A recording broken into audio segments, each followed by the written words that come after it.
This is Jordan Grace, and you're listening to the Social Suplex Podcast Network. BWB, this is One Nation Radio. You better get it right. Rich Latta, James Boyd came to give them life. The Blackest Wrestling Podcast has come to kick all ass and drop it 6 feet if they kicking trash. Word, let me welcome y'all to something different. And if you dig it, man, you should let some friends listen. We be getting it in, this on the regular dude. Ravish and flow, but this shit rude. See, James don't rap, so I had to break it down. The whole network, man, we coming for the crown. Raps in the columns, I keep them both covered. Making the beats too, so the listeners can bump it. Hit us with the rating, yeah, I'm saying it's a 5. Before you hit and talk, bob your head side to side. It's One Nation Radio, and this is the beginning. It's Rich, and I'm here with James. It's time to listen to One Nation. We got to unleash the power of the pyramid. This is Mike Sempervive from WrestlingObserver.com. Check me out on Wrestling Observer Live every day. And also check out your boys, Rich and James, on One Nation Radio. This is Kenny Omega. We're listening to One Nation Radio. Check it out, guys. These guys know what's up. Big Kenny Omega fans. That's all it counts to me. Goodbye and good night.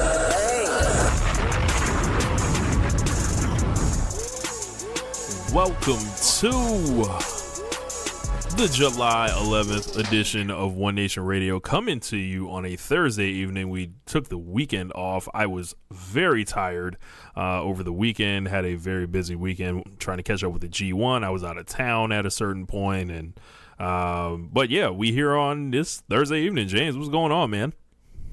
Not much. Just out here, just holding on tight so my guts stay in. That's all. What?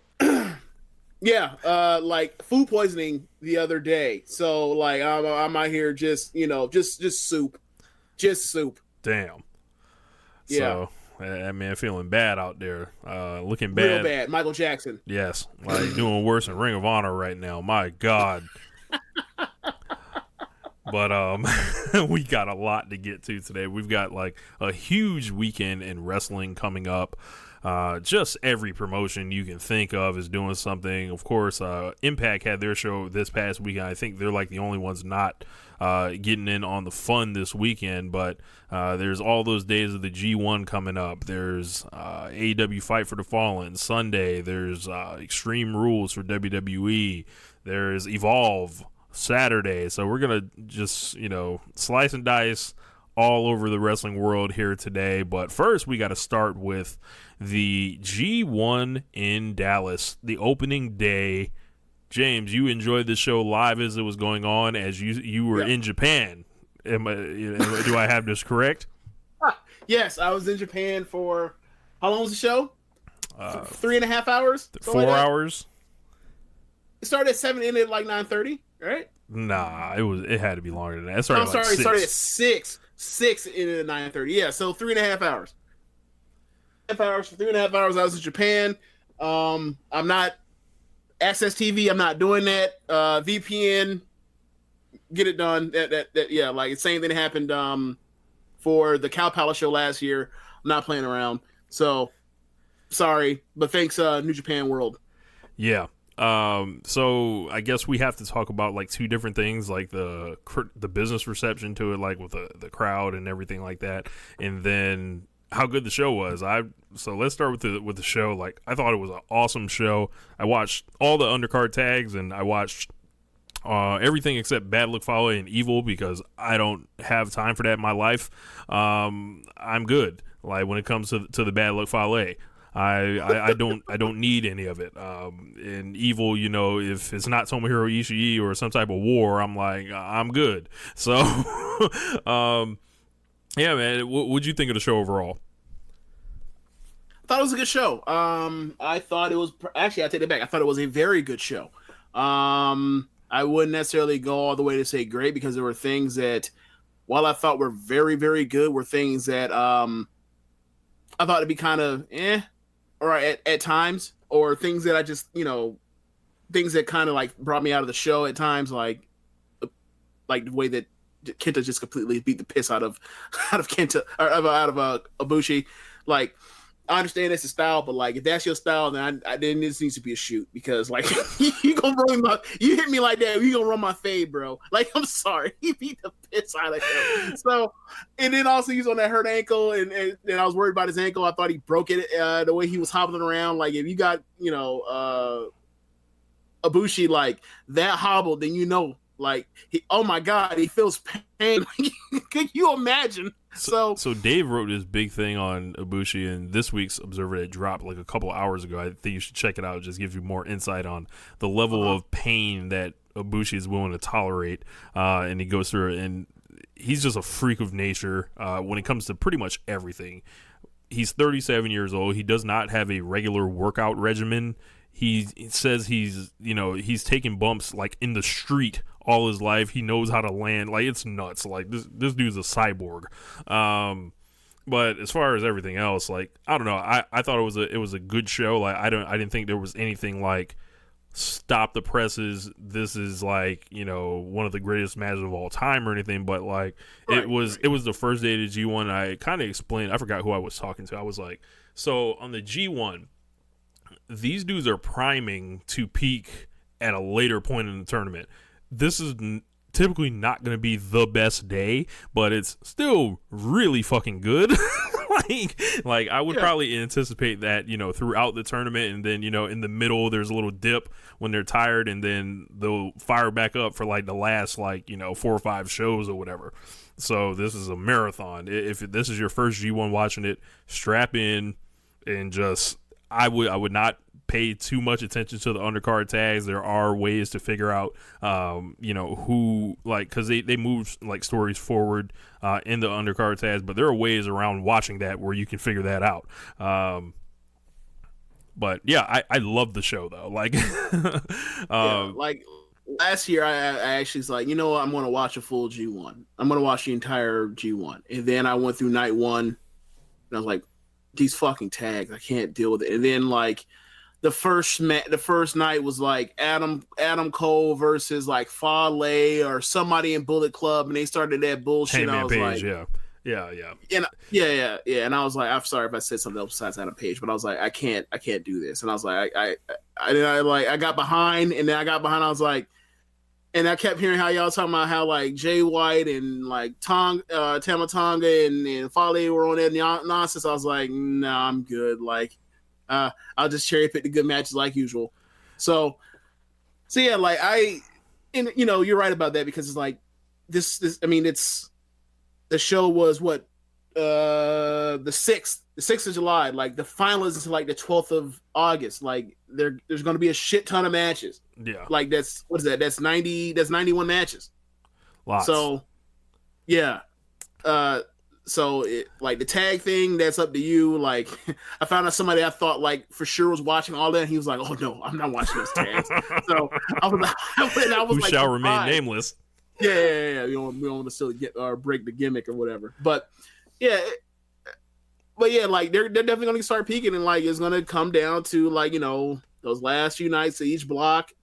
Certain matchups where you see you're like, okay, like you expect that to be a brand performance. It probably is going to be, because most of the top guys are going to be averaging like 4 and 4.2, 4.1 match, and or for averaging star rating for their entire run in those 9 matches. So like, you see matches that you're interested in checking out. Like I say, check those out, and then like whatever you hear from word of mouth is the ones you should go see. So quickly to go through the card, opener, God went over Show and Yo, nice little short opener. Yep. The second match was Cobb and Ren Narita against Tomohiro Ishii and Shota Umino. These are like the class of the Young Lions division, and there were 2 Hoss motherfuckers who decided that they were going to steal the show. And apparently, everything that in the post match was an ad lib from Ishii, where he was just feeling the crowd and was like, "Let's do like a pull apart to like build our match." So the genius of Tomohiro Ishii. Yeah. Yeah, like I don't know about you, but as I was watching, like their one interaction in the ring together, and then the pull apart, like and then Ishii busts Cobb's nose, and I thought to myself, like, I can't believe this, but like I want to watch this match now, like more than any other match in the G1, and that includes like Ishii versus Moxley, bro, like Okada versus Ospreay. You know what the crazy shit is? Like, you know what the crazy? Remember WrestleMania weekend, WrestleMania 34, the show you didn't go to. They did Jeff Cobb versus Tomohiro Ishii. Or whatever. We saw that shit live. I was tired, bro. I had to drive. Yeah. Well, it'd be like that. So I also missed out on that Ray Phoenix match. Y'all throwing money in the ring. People were throwing in money in the ring. Yes. So like it happens. It happens. Yeah. That was It was a war, and I think I have some of it on tape in the documentary I never put out. But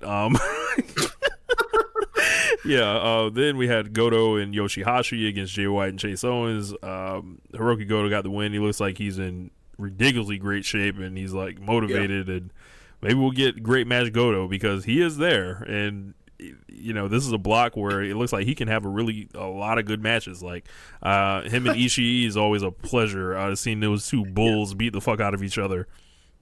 Yes, it's funny because it's like, oh yeah, it's like it's Goto. He's gonna he's one of the best wrestlers in the world. How do we forget this? It's every year.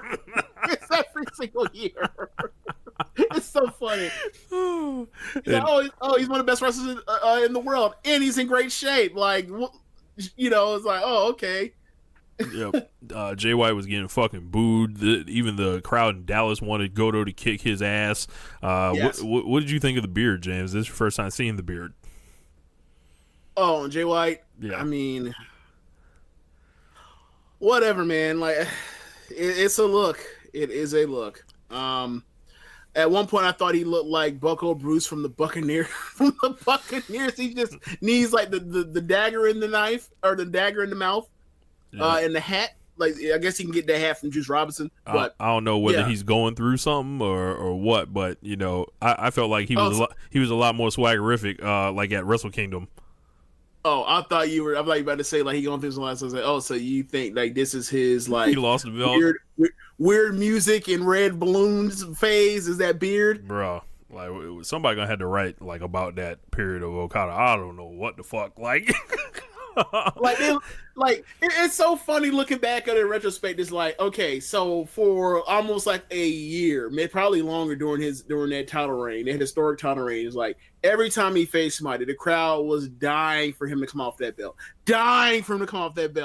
and then all it takes is for him is to wear you know, because he was wearing the pants already, but all it takes for him is to change the color scheme to like a less good color scheme, change the music, and then do the balloon thing, and then like still be a great wrestler. And then all of a sudden he takes that shit off, and then like he's like a bigger star than he ever was before. It makes no sense to me. It boggles the mind. All he did was take away the stuff that like you weren't even that crazy about to begin with for like 6 months, and then it's all back, and now he's like the biggest star he's ever been before. I don't get it. I just don't. Yeah, I guess it's weird. Then up next we had Jushin Thunder Liger, Juice Robinson, and Toru Yano beating Naito, Shingo Takagi, and Bushi. Yes, another loss for LIJ here in America. I definitely agree with Josh. Like, yes, Jushin Liger's fucking winning. Fuck LIJ. Like, I don't need it's fucking Liger. Like, I'm sorry. Like, like y'all don't need this win that bad. I think the thing would have been like, it's cool if like Liger had actually picked up the win. Right, but you know, I don't need like, all right, Yano's not taking a pin, Robinson's not taking a pin, and Liger don't need to beat nobody essentially unless it's Bushi. Like, could they have done that? Sure. But no, I mean, Yano's actually in the tournament. I have a better idea. Book a different match. That's always the other one. Right. Right. Book a different match. Like, we talk about this shit all the time when WWE is like, you're in a situation where you book a match where like certain people should not probably be losing. Here's an idea. Don't book the match to begin with.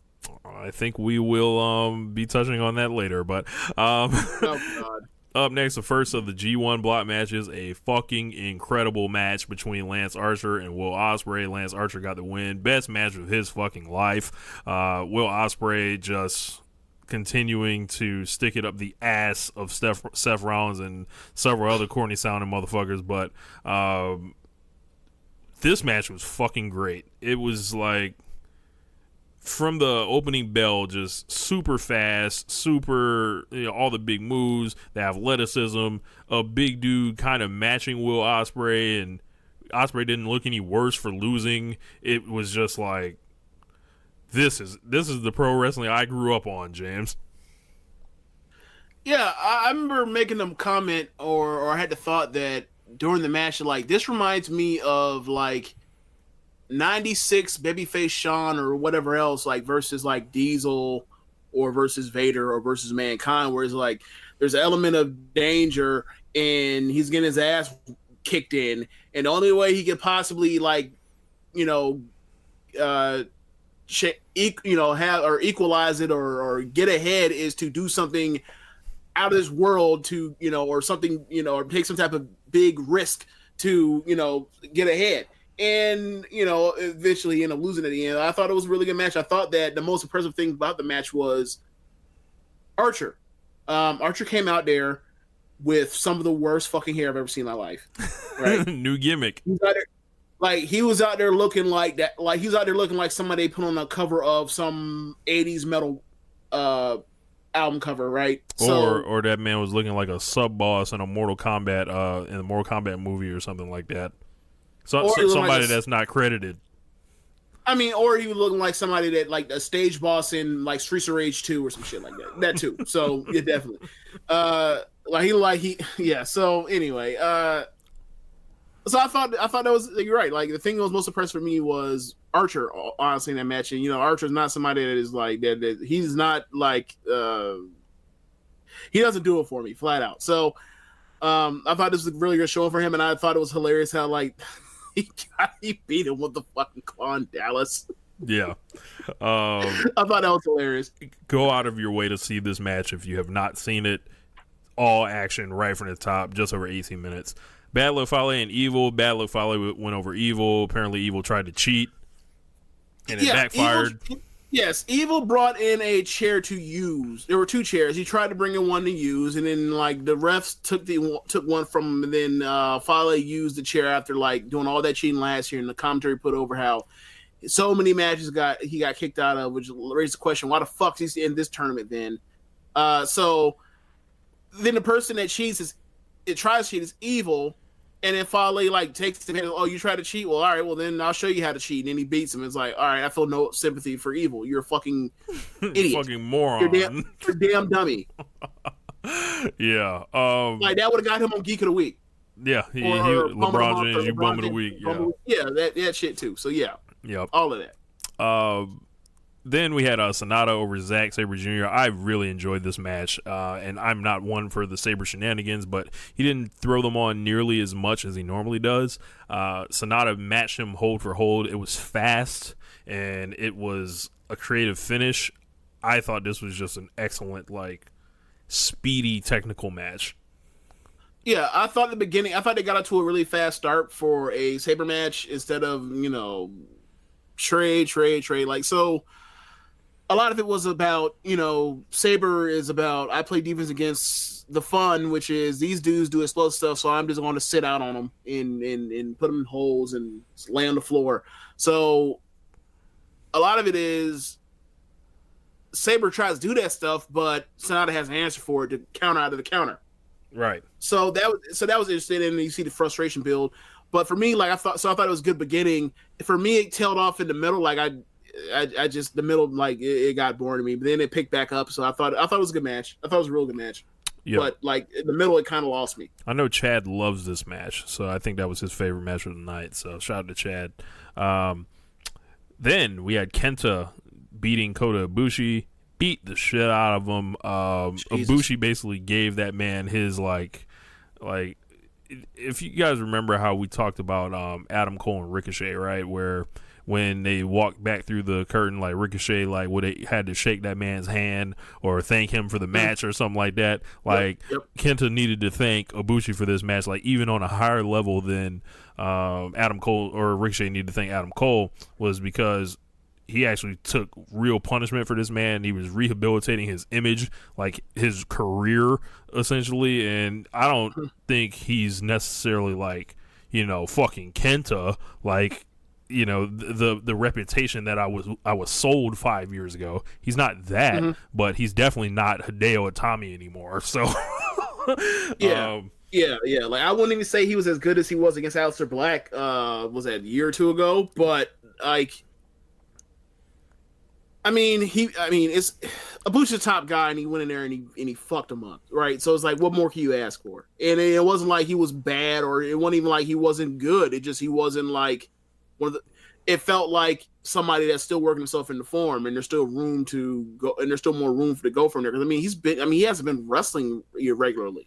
Yeah, and so, I think we're gonna immediately start finding out about him too, because he has Tanahashi next. So I don't think you're just gonna kick on Tanahashi like Ibushi will fucking just do whatever, but you ain't just gonna kick on the ace like that. So yeah, it's only a matter of it's only a number of kicks he's going to tolerate before all of a sudden he started dragging through leg whipping you to death. So yeah, if I were you, I'd stop kicking.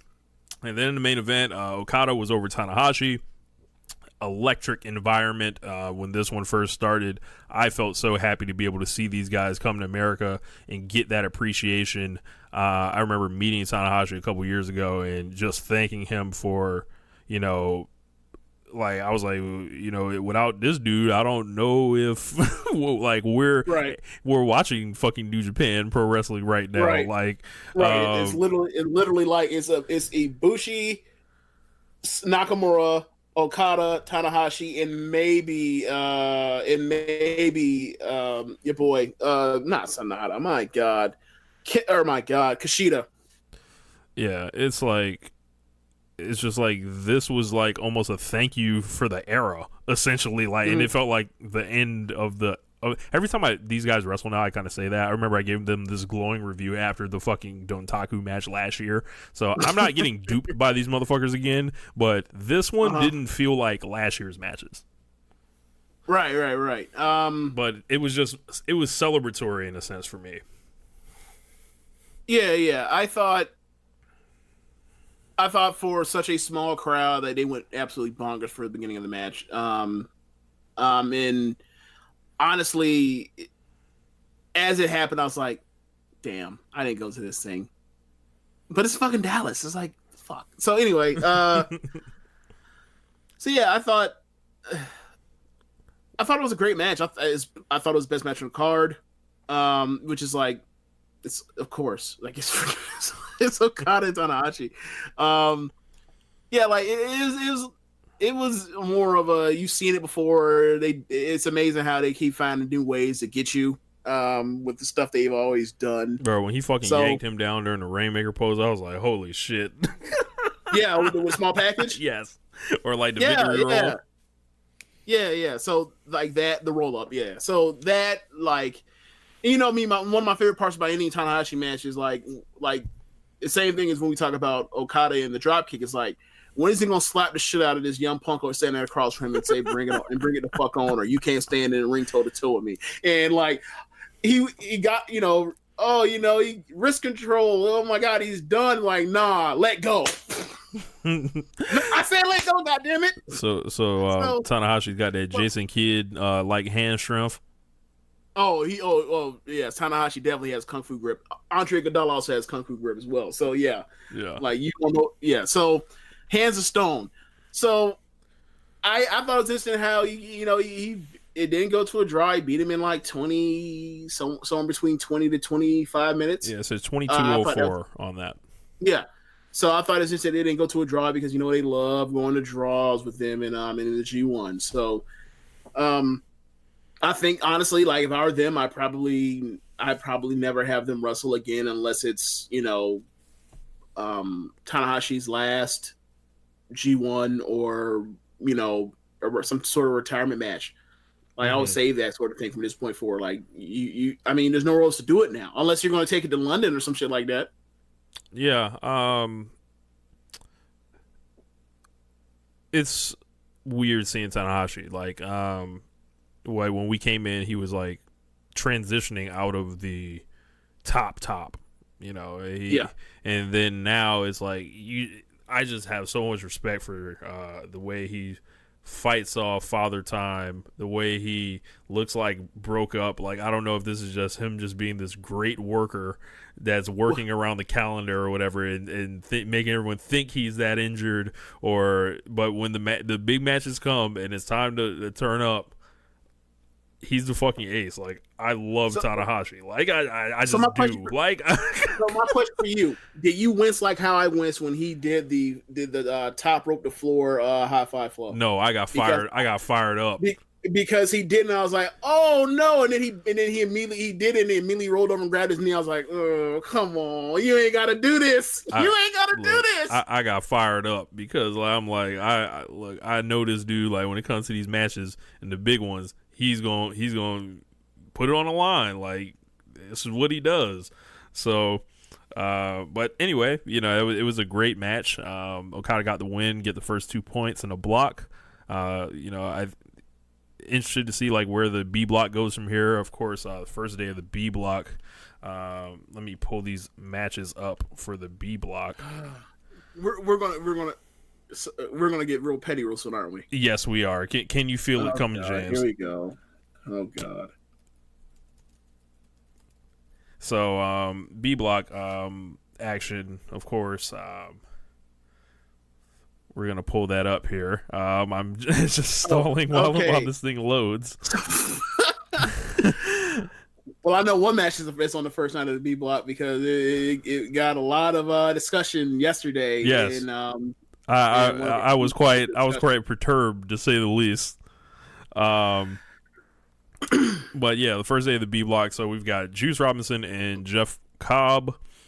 So I know they're going to. Actually, no, I take that back. No, we don't. No, I know that Goto and Jay White are in the first night because that's what they did with their tag matches, put over how they were set to face each other. We got Juice Robinson versus Shingo Takagi. That should be interesting to see who they put over because Juice Robinson is a heavyweight and Shingo ain't no bitch. So we'll see. We've got the aforementioned Tomohiro Ishii and Jeff Cobb, Hoss War. Sign me up. And Hoss Warfare. Yes. We've got Yano and Naito.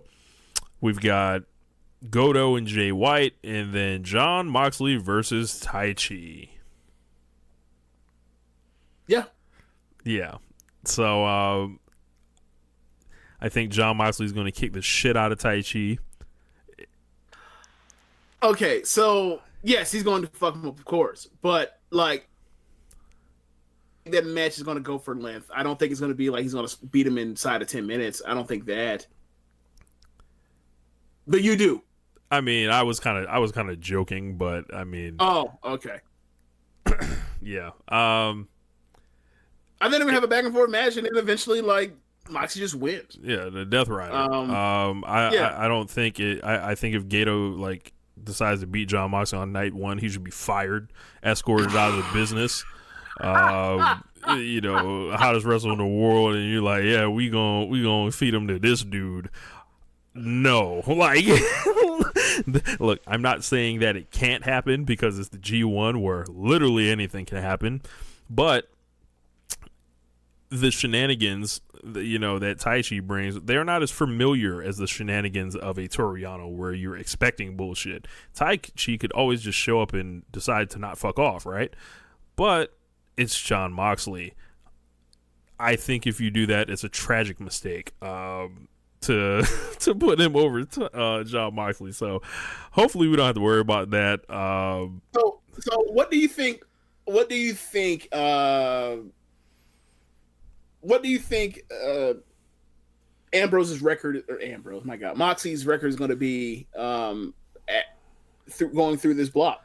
I would probably pencil him in for like 6-3. That's what I'm thinking too. And then like the losses are like, to me, that comes to me the line is like, you beat him with Jay White, you beat him with Naito, and then you beat him with Juice, and then have a third match. Like, that's like conventional thinking, right? Right. I mean, and there's granted, like, he can have one more loss, and we're like, okay, I can see, like, if he lost to Goto or Ishii, that wouldn't shock me in the least bit, right? And he beat like one of the other three. Yeah, possibly, yeah. But like, if he, you know, like, once you get below like that threshold line, like, they're not going to beat him with Shingo. That'd be fucking shocking. Yeah. He's like he's a a never weight guy or catch weight guy, whatever the hell you want to call him. Yeah. Like Yano, like if you want to do the gag that he always beats like the tough motherfucker in a block like Suzuki, then like okay, cool, you can run that. I think it'd be fucking dumb, but like whatever. I think it'd be incredibly dumb, but I wouldn't put it past to do that. Like the Taichi thing, just like nah, I just don't see it. Like I just don't, because it's like. If you do the Yano thing, like, it's a sight gag, and then like you just move on, you never have another match, right? Right. That's the end of it. Like if Taichi beats Moxley, then like they need to do a program, and like I don't want to see no Moxley versus, and I don't think anybody else on this spinning rock wants to see a Moxley versus Taichi program. It's like you got all this other shit to do, and you want to do this, like you don't know how, and who knows how long you have them. And it's like for me, it's like okay, so you have 2 domes to fill.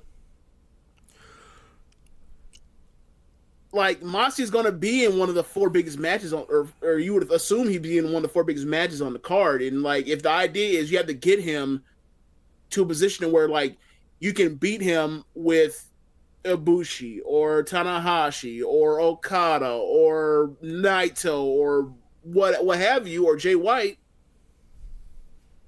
the fuck are you doing beating him with? You know what I'm saying? with a dude that like would never be that high on one of these dome shows. So it's like, what's the point? Yeah. New Japan did make an announcement. They have an East Coast tour coming up. Boston, Philadelphia, and one other place, if I'm not mistaken. If I'm remembering, it was Boston, Philly, New York, I thought, right? I believe so. Yep, Hammerstein Ballroom.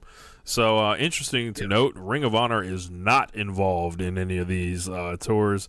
So yeah, ROH going down, and not, and New Japan's literally going into their territory and competing, literally in their buildings. So well, you also keep in mind, like they're also competing by doing these J Cup shows too. Yeah, on the West Coast. Yeah, on the West Coast. So New Japan's, I think they're trying to hook their claws in America a little bit more, but they are clearly taking a step back on this. Yeah, when you're also doing like trying to do more shows in America, right? Wouldn't it behoove you to have like Americans on the card, so and whatnot, and like people that are like players that are American? So like, wouldn't it behoove you to not beat fucking Moxley with goddamn? Well, Moxley can't wrestle for them in America. Oh yeah, that's right. Withdrawn. You're right about that. You're absolutely right about that. You're right about that. I'm completely wrong about that. I forgot about AEW. How could I forget about AEW? Yep. And needless to say, I they ran a big ass building in Dallas and had trouble getting folks there. It was like 4,000 paid, 4,800 in there, overall. And they've scaled down these shows. There's no ifs, ands, or buts about it. And I think they need to seriously rethink their strategy. Like I'm privy to some information about the way some of the things are run in New Japan. It's just like you'd be shocked at some of the like people they have executing certain jobs. Essentially, like when it comes to the expansion, it doesn't make any sense. So I think they are they're right for pulling back and going smaller scale, more 1,800 seat buildings, 1,000 seat buildings. It's just not going to be what it was because obviously they don't have the elite anymore. I think it's pretty okay to say that out loud now. It's like there was the elite, and there were a lot of fans that were there. That were paying money, that were traveling, that were filling up buildings that aren't there anymore. So it's like it's undeniable at this point. So and while those guys have moved on, and subsequently they're getting the traveling crowd. So if you're a New Japan fan, you're like, fine, we don't need those people there anyway and all that. And it's like if it was me, I'd be wanting the company that I like to have as much, fans as possible. But yeah, have fun, pure elitists. So James, you watched BTE for like the second time this week. No, the second time ever. Oh, okay. Yeah, that's what I meant. So the second time ever this week. And what'd you think?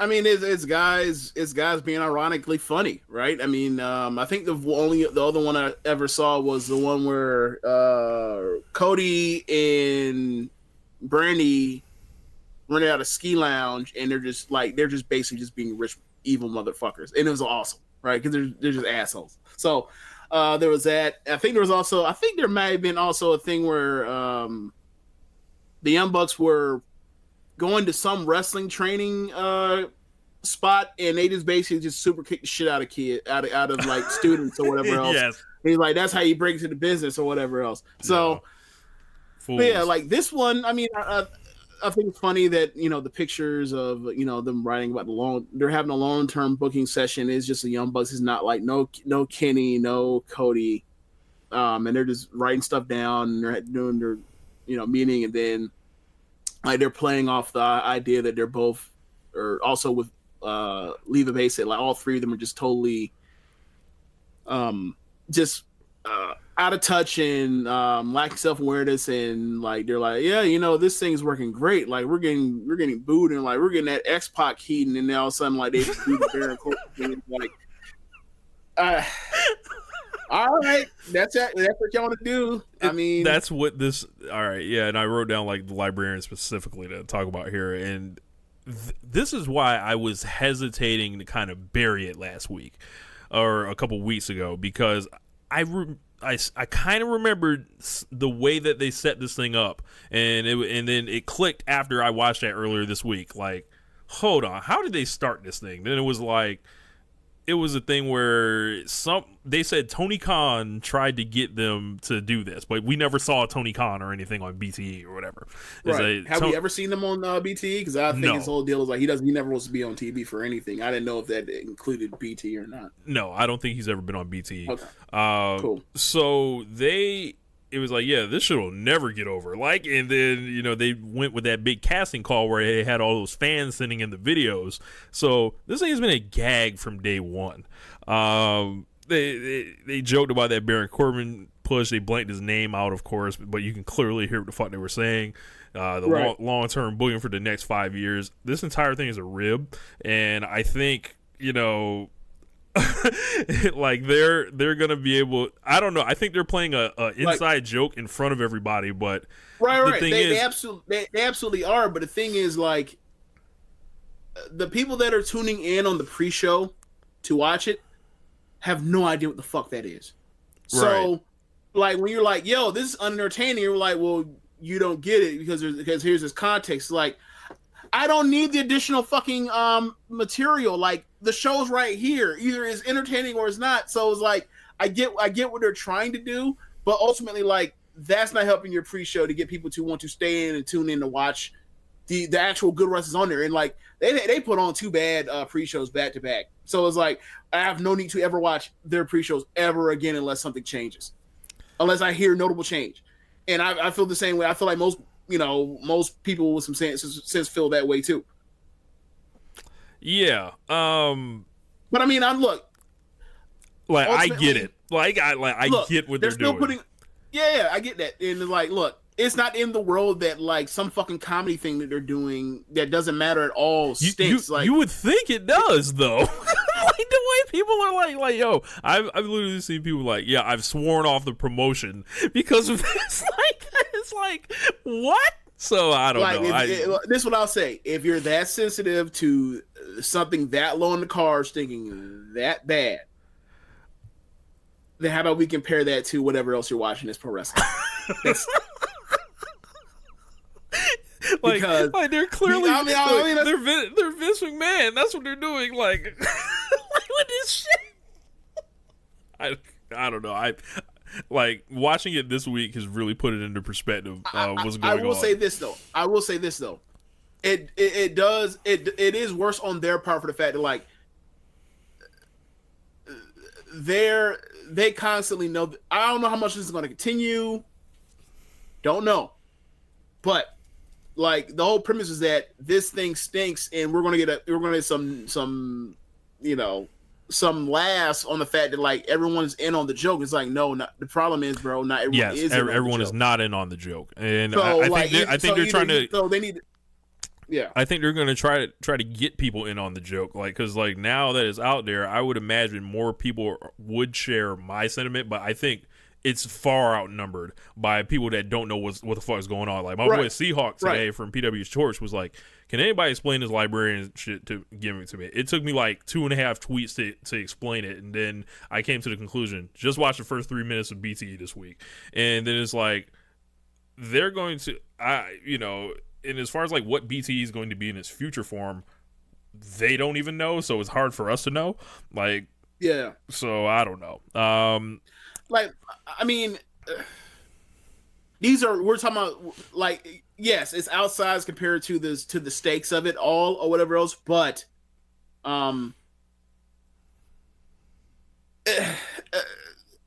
if this was their way of basically like killing it off, cool.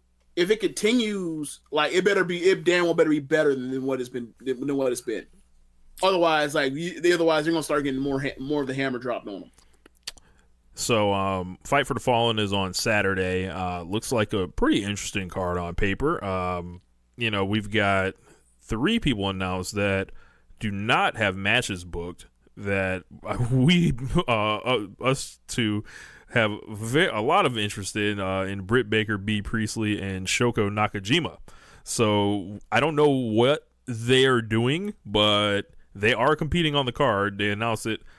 I would like to know, but maybe is this some type of surprise they want to do? I don't know, but maybe it's a triple threat match. Who knows?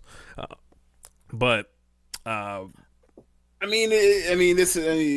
kind of getting into the politics of Joshi wrestling, right? Like, so B is the Stardom's top champion. She's the red belt champion, World of Stardom champion, and then Shoko, she beat Miyu Yamashita for the Tokyo Joshi Pro belt like recently. So like, what are we doing here, right? Like, yeah. So like, are they going to have a match? Because like I had imagined that like DDT and Rossy Ogawa both be like, oh hell, fuck no, like no, we're not doing that. If we're gonna do that, then like we're gonna take that to like we're gonna try to take it to some big hall and try to sell it out. So yep. And also we'd also have our bigger stars as the champions by that point in time, as opposed to what we have now. Like. Anyway, so I mean, who knows what's available? I mean, I know they have for sure. They're going to do the Allie versus Brandy match, right? Yeah, we'll get to that in a minute. Okay, so I mean, maybe they do 3 matches. I don't know. So on the pre-show, they've got they're going to open it. I guess 3 women's matches. Sorry. So they'll have Jimmy Havoc, Darby Allin, and Joey Janela against MJF, Sammy Guevara, and Sean Spears. The interesting point being MJF and Sean Spears on the same team, which was hinted at, kind of on may have been Road to Fight for the Fallen or may have been BT last week, that there's something going to happen there. So Havoc, Allen and Janela, that's like team deathmatch or whatever the fuck you want to call them. Team don't give a damn, team will die for it, team we'll wear it out, whatever. Team CZW, team deathmatch, however you want to run that. I don't know. Should be okay, I guess. What was the other team besides those 2? It was Havoc, Allen, and Joey Janela, fresh off of his brawl with quote unquote non-brawl with Enzo Amore against MJF, Sammy Guevara, and Sean Spears. Bro, the amount of douchiness with MJF and Sammy Guevara combined, like that's gonna be enough to create offspring. Like, just horrible. Just So who's getting pinned? Jimmy Havoc's getting. I would think Jimmy Havoc's getting pinned. I would think. Well, he got pinned last time. Sammy Guevara could get pinned. Yeah, like I would imagine those would be the two pin eaters. Yeah. If that's how they were to do it in AEW, I don't know if I'm not necessarily sure that they're running this exactly like how a Japanese company run it, but so maybe like MJF and Spears get off into a brawl and Guevara's left by himself and he gets destroyed or something like that. That'd be funny. Also, it's like, okay, so like MJF is like the top heel or the second biggest heel in the entire company, and what you're gonna do is try to babyface him immediately because of what happened to Cody. Like that man's gonna be used as a damn proxy to help Cody get like cheered more. So yeah. And then I mean, we'll figure out how this all goes, but it's interesting to see like he's the biggest piece of shit, MJF, and then like he also likes Cody. Yes. And Cody's full on like he doesn't know. He's basking in the glow of the post. I need my older brother. So yes, we gonna get to that. So,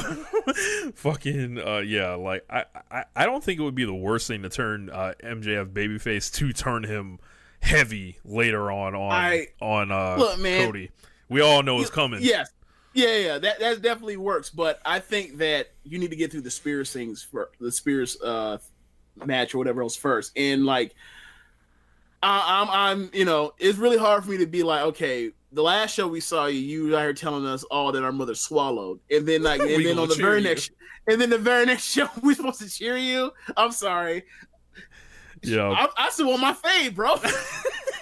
And so does Buddy in the front row that they showed. Yeah. Oh yeah, the virgin. Yes. Oh my god. Yes. I forgot about that virgin thing. Like, or you guys have no sex or whatever he said. Sexless. Jesus. Yeah. Fucking sexless goons. Dude, I'm sorry. That thing was the most WWE mean-spirited thing of all time. Like I could imagine, like if that had been Vince and Kevin Dunn and whoever else in control that were out controlling the camera work, and Vince is on the headphones, and he sees and he had his wrestler talk shit on the crowd like that and call them virgins, whatever else, and then they cut to a geek that looked like that. Vince would have pissed his pants in his seat in the gorilla. Am I lying? He may have fallen out the seat backward. Yes. Yeah. Belly, grabbing his stomach because his gut hurts from laughing so hard. I just want to point that out because when I saw it, I was like, yo, that's so mean. That's so mean. So our next match on the pre-show, we've got Sonny Kiss versus Peter Avalon, managed by Leva Bates. I'm sure Peter Avalon is planning to throw the book at Sonny Kiss. Is Avalon good? I have no idea. I've never seen him wrestle. I'm sure I believe shenanigans are afoot in this match. I would expect Sonny to dispatch Mr. Avalon rather quickly. Yes, in spectacular fashion. Have you ever seen Sonny Kiss wrestle? Yes, that's why I said in spectacular fashion. Yes, I'm very interested to see the reception because he's a good wrestler, like a really good wrestler. I watched a match with him and Jack Evans from Lucha Underground and was pretty impressed. So, I would think that would go over strong. Maybe we can get some more librarian foolishness. So. Sign me up for it. Baron Corbin push next 5 years, long-term booking. Then going through, we've got the Dark Order against Angelico and Jack Evans and the Jungle Boy and Luchasaurus. Of course, it has that wacky stipulation that last month's 3-way tag team match had. They'll advance to All Out I would assume to take on the Best Friends. This has the Dark Order written all over it. I'm sorry, this Dark Order shit looks low rent and whack as fuck. Hopefully they save themselves in the ring. Hold on. So, is it the same stipulation as that pre-show match from Fyter Fest? Yes. Which is, if I remember wrong, it is worded something along the lines of winner gets an opportunity for a bye in the tag tournament eventually. Right. So they'll go to All Out to face Best Friends. The winner of that will receive the bye whenever the tournament starts. So gotcha. Okay. All right. So like I said, I think this has Dark Order written all over it. They've been kind of fucking with the Best Friends pretty much since Double or Nothing. I'm not really interested in their whole wacky, you know, turn the lights off gimmick where, you know, a bunch of hooded fat guys show up. I'm not really with it, but I hope to be impressed by Jack Evans again. Yeah, I mean it'll probably be a good match. I'm not really that jazzed for it, but I mean I'm sure once they start flipping around and doing crazy stuff, I might get interested. Yep, so. And I'm all in on the Jungle Boy. So yeah, I'm also and Team Jungle. Yeah, like I would say this, regardless of whatever situations, I would suggest that they don't pin Jungle Boy or Luchasaurus. Yeah, or tap them out. Yeah, so save that shit for Angelico. Like. I would. Yeah, so I'm also with you in the same boat. It's like that. The Black Dark Order shit is like, nah, bro. I need to see it. I need to see it in the ring first. Yeah. I can see some of the stuff they're going for, but it's like for me, it's like it's just like it's like they don't have the production and they don't have the pageantry behind the gimmick. Like they're so plainly dressed. Like they need to like spend on the budget on getting them some better gear, some like flashier outfits, like darker, cooler outfits, something. It's not clicking. And also better, like, you know, whatever that was they did on the Titantron or whatever you want to call that. At the last show 2 weeks ago, or just and also they need to tighten up when the lights off. Like if you're gonna do lights off for you know what seemingly felt like 5 minutes, then like maybe don't do it. Did you catch the Fyter Fest preview where I wrote Jungle Boy no relation to Jungle Kiona? I saw parts of that and laughed. I also saw. In the thing, I think it was it Greg? Maybe. Yes. Was it Greg? Yeah, they said like I have no idea about the Joshi thing. I did not like seek the recommendation of James. I was like, when did I become like James? When did I become James Boy Japanese Wrestling Women's? You gonna stop feigning confusion on this? Like, dude, I watch it. It does not like I said. There are 15 women's promotions. Like I am not Sierra Reed. Hey. Like no. So I am not. Hey, she like Sierra be threatening to quit all the time, so somebody gonna have to replace her. I have to replace. So like I am Carver replacing McNulty in The Wire. Yes. Oh God. I swear to fucking Christ, I'll beat you harder than you beat your own dicks. Oh man. So. We got Brandy Rose and Allie in a singles match. Brandy Rose and Allie have done a good job selling this match. I still don't know if I want to watch it, particularly because I don't know. I feel like Brandy Rose. I don't know. You know, I don't know. It's a complete mystery. But no idea. Yeah, no idea. Maybe she's training in the same warehouse that they got. That apparently Sadie Gibbs still locked in. Who knows? Yeah. We've seen a couple highlight reels from her. They look mighty Eva Marie-ish, so we don't know. Allie is. I mean, Allie. I've seen Brandy wrestle before, but like it wasn't like I want to see this on a Major League Wrestling promotion. Mm-hmm. So it's like maybe I'm sure she's gotten better, but we'll see. Yeah. I'm willing to keep open mind to it, but like I'm also kind of like.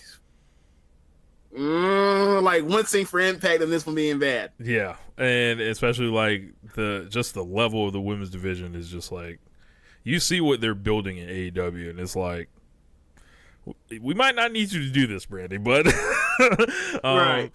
So I mean, and granted, like if they can come up with a space for her to be like the character person amongst all of these good wrestlers that stands out, like the variety for a variety perspective. Yeah, because she's a fucking star. Like right.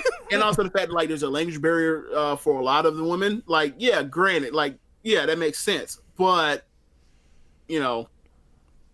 I'm just as long as we keep her from getting this Alexa Bliss push, we're good. Right. Yeah, like we got to see, and obviously, there's always a thing of like, oh yeah, she's married to the Booker. She's a suit. Also. Yeah. So yeah, like you got to worry about that. Like, look, it ain't that hard for her to come out here and just be Stephanie McMahon. It wouldn't take much. Yeah. It would not take much. Yeah. And look, Stephanie and Stephanie's great at what she does, and she gets shitted on. So she put out the video dancing. She was trying her hardest. I kind of got some entertainment out of it, and then she really got mad at the end when she screwed the last part up. Like, it was like she just wanted to do such a good job just to entertain y'all ungrateful assholes. And even if she did it perfectly, y'all still would have said she wasn't doing shit. Yeah.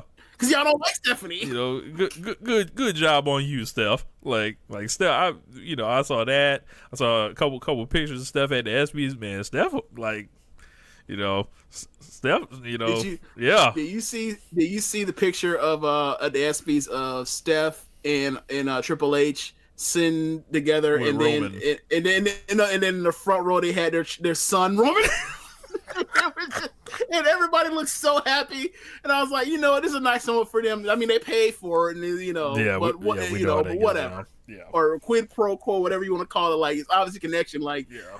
But whatever. Like, it was a nice moment for Roman because it's like that's real shitty, and also like this might be the best moment of his entire year after him coming back because they don't know how to book him for shit. Yeah, he needs to consult Hollywood, but so yeah. Look, specifically like Dwayne The Rock Johnson. Yes, you need to call his cousin. Like, hey man, you think we can get that dude Rockefeller or something? Yes. I'm just trying to get the fuck out of here. Like, hey man, can you give me like the name of somebody that works at CAA and so I can get the fuck out of here? Yeah, because quick. They don't know what the hell they doing with me, and time's a wasting. Yep.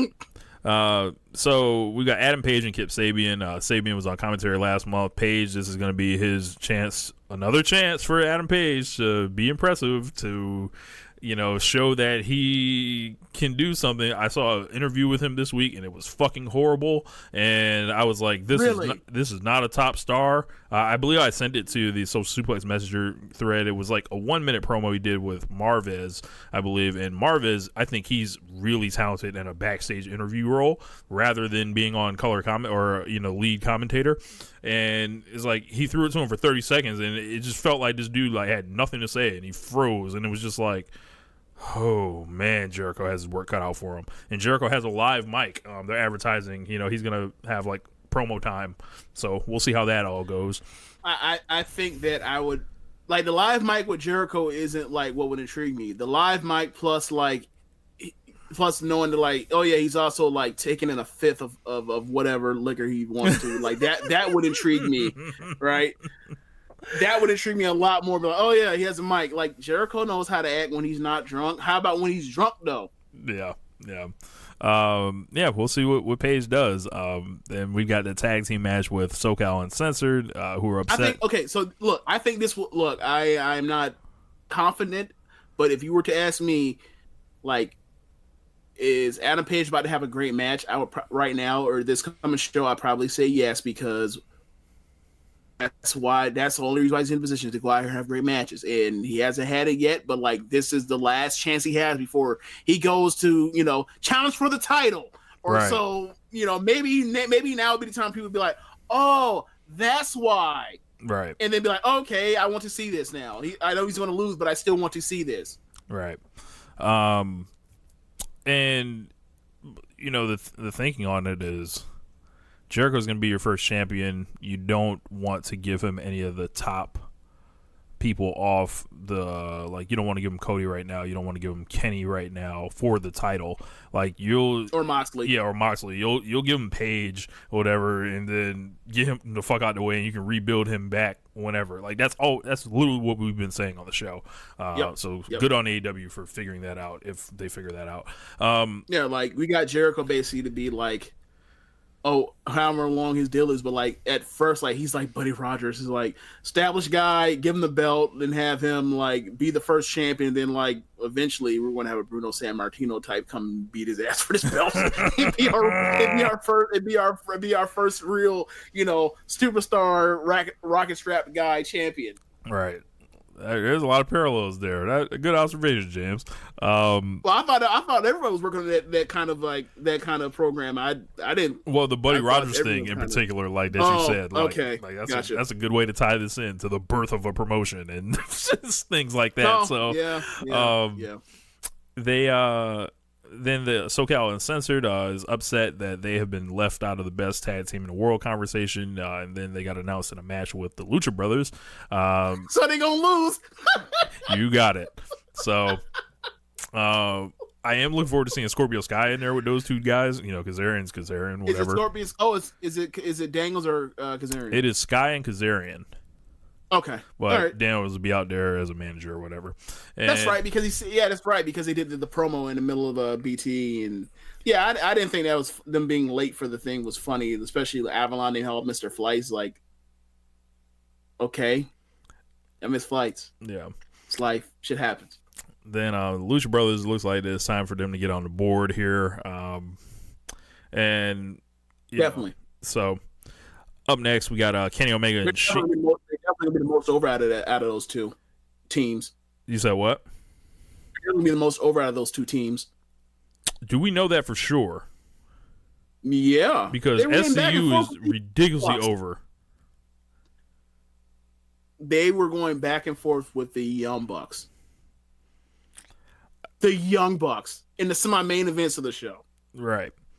So, we will see. Because And also things like Penta's a bigger individual. Like both of them are both bigger individual stars than SCU are. Right. Like individual acts. So it's like you also got to take that into account. It's like, eventually, like there'll be time for a breakout with Scorpio Sky or whatever else, or even Kazarian, even though he's older. But like they're a tag team, and they should be like.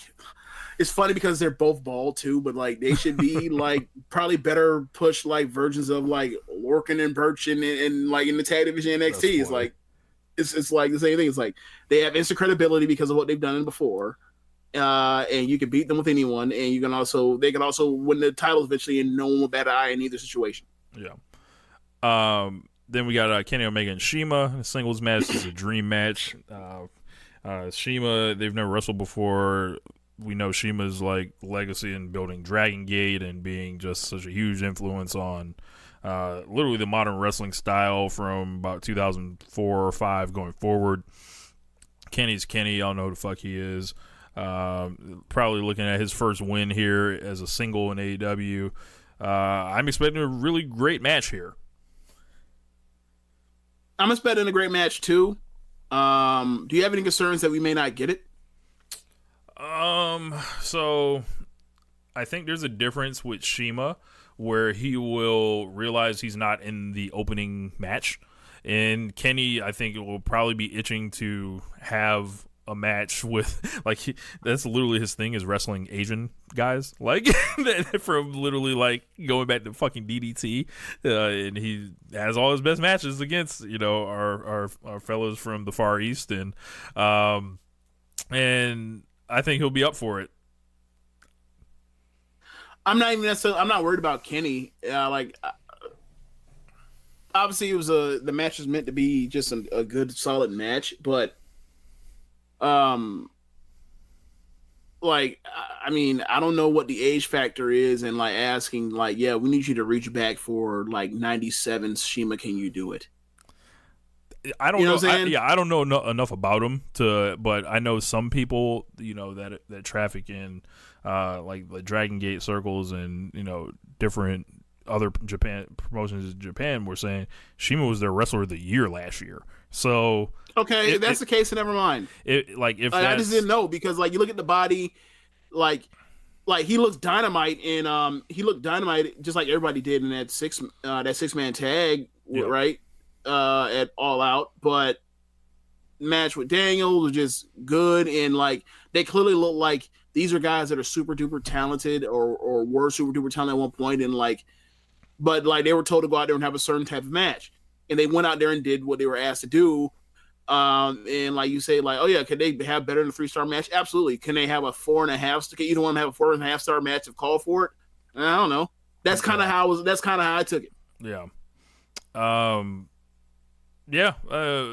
I guess we will see. So, and then the main event of the evening, the presumed main event, is the tag team match between Cody and Dustin Rhodes and the Young Bucks. I would highly suggest watching episode 3 to hear the promo between Cody and Dustin, if you guys have not seen it.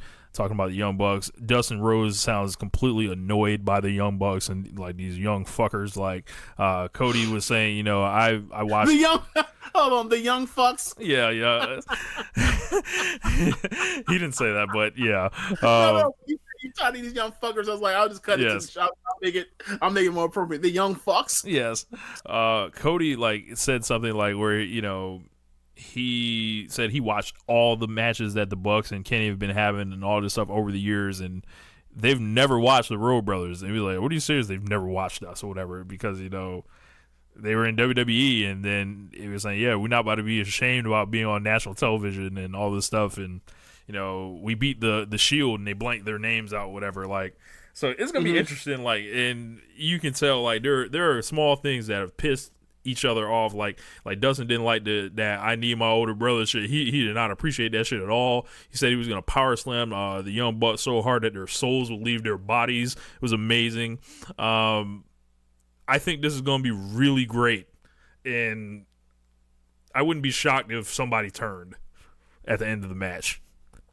That could happen. I could also see where, you know, this is, I think someone mentioned this, where it's, you know, it's quote unquote Dustin's last match. I want to call him Goldust so badly.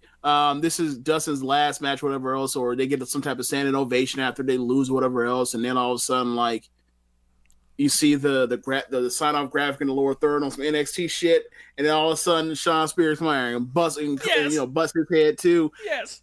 Right, like it to set up for All Out, you know, Cody versus Spears, whatever. So like, there's a bunch of stuff at play too. So, but either way, like I think the match is a lot to be great, because like you look at what the Young Bucks did, you know, most of last year, and you look at what, you look at Cody and I almost want to call him Dustin's name, like Cody and Dustin as a tag team, like they're a great tag team, like them winning the tag titles off of the Shield was one of the few feel good moments, genuine feel good moments with his dad, with Dusty out there. Like, was one of the of the last, you know, this decade in WWE history. That was one of the better feel good moments you'll ever get on TV. So, or not TV, but on pay-per-view TV, etc. Like, so, and they were a great tag team. Like, they were kicking ass together. So, you know, I expect them to be able to do the same thing.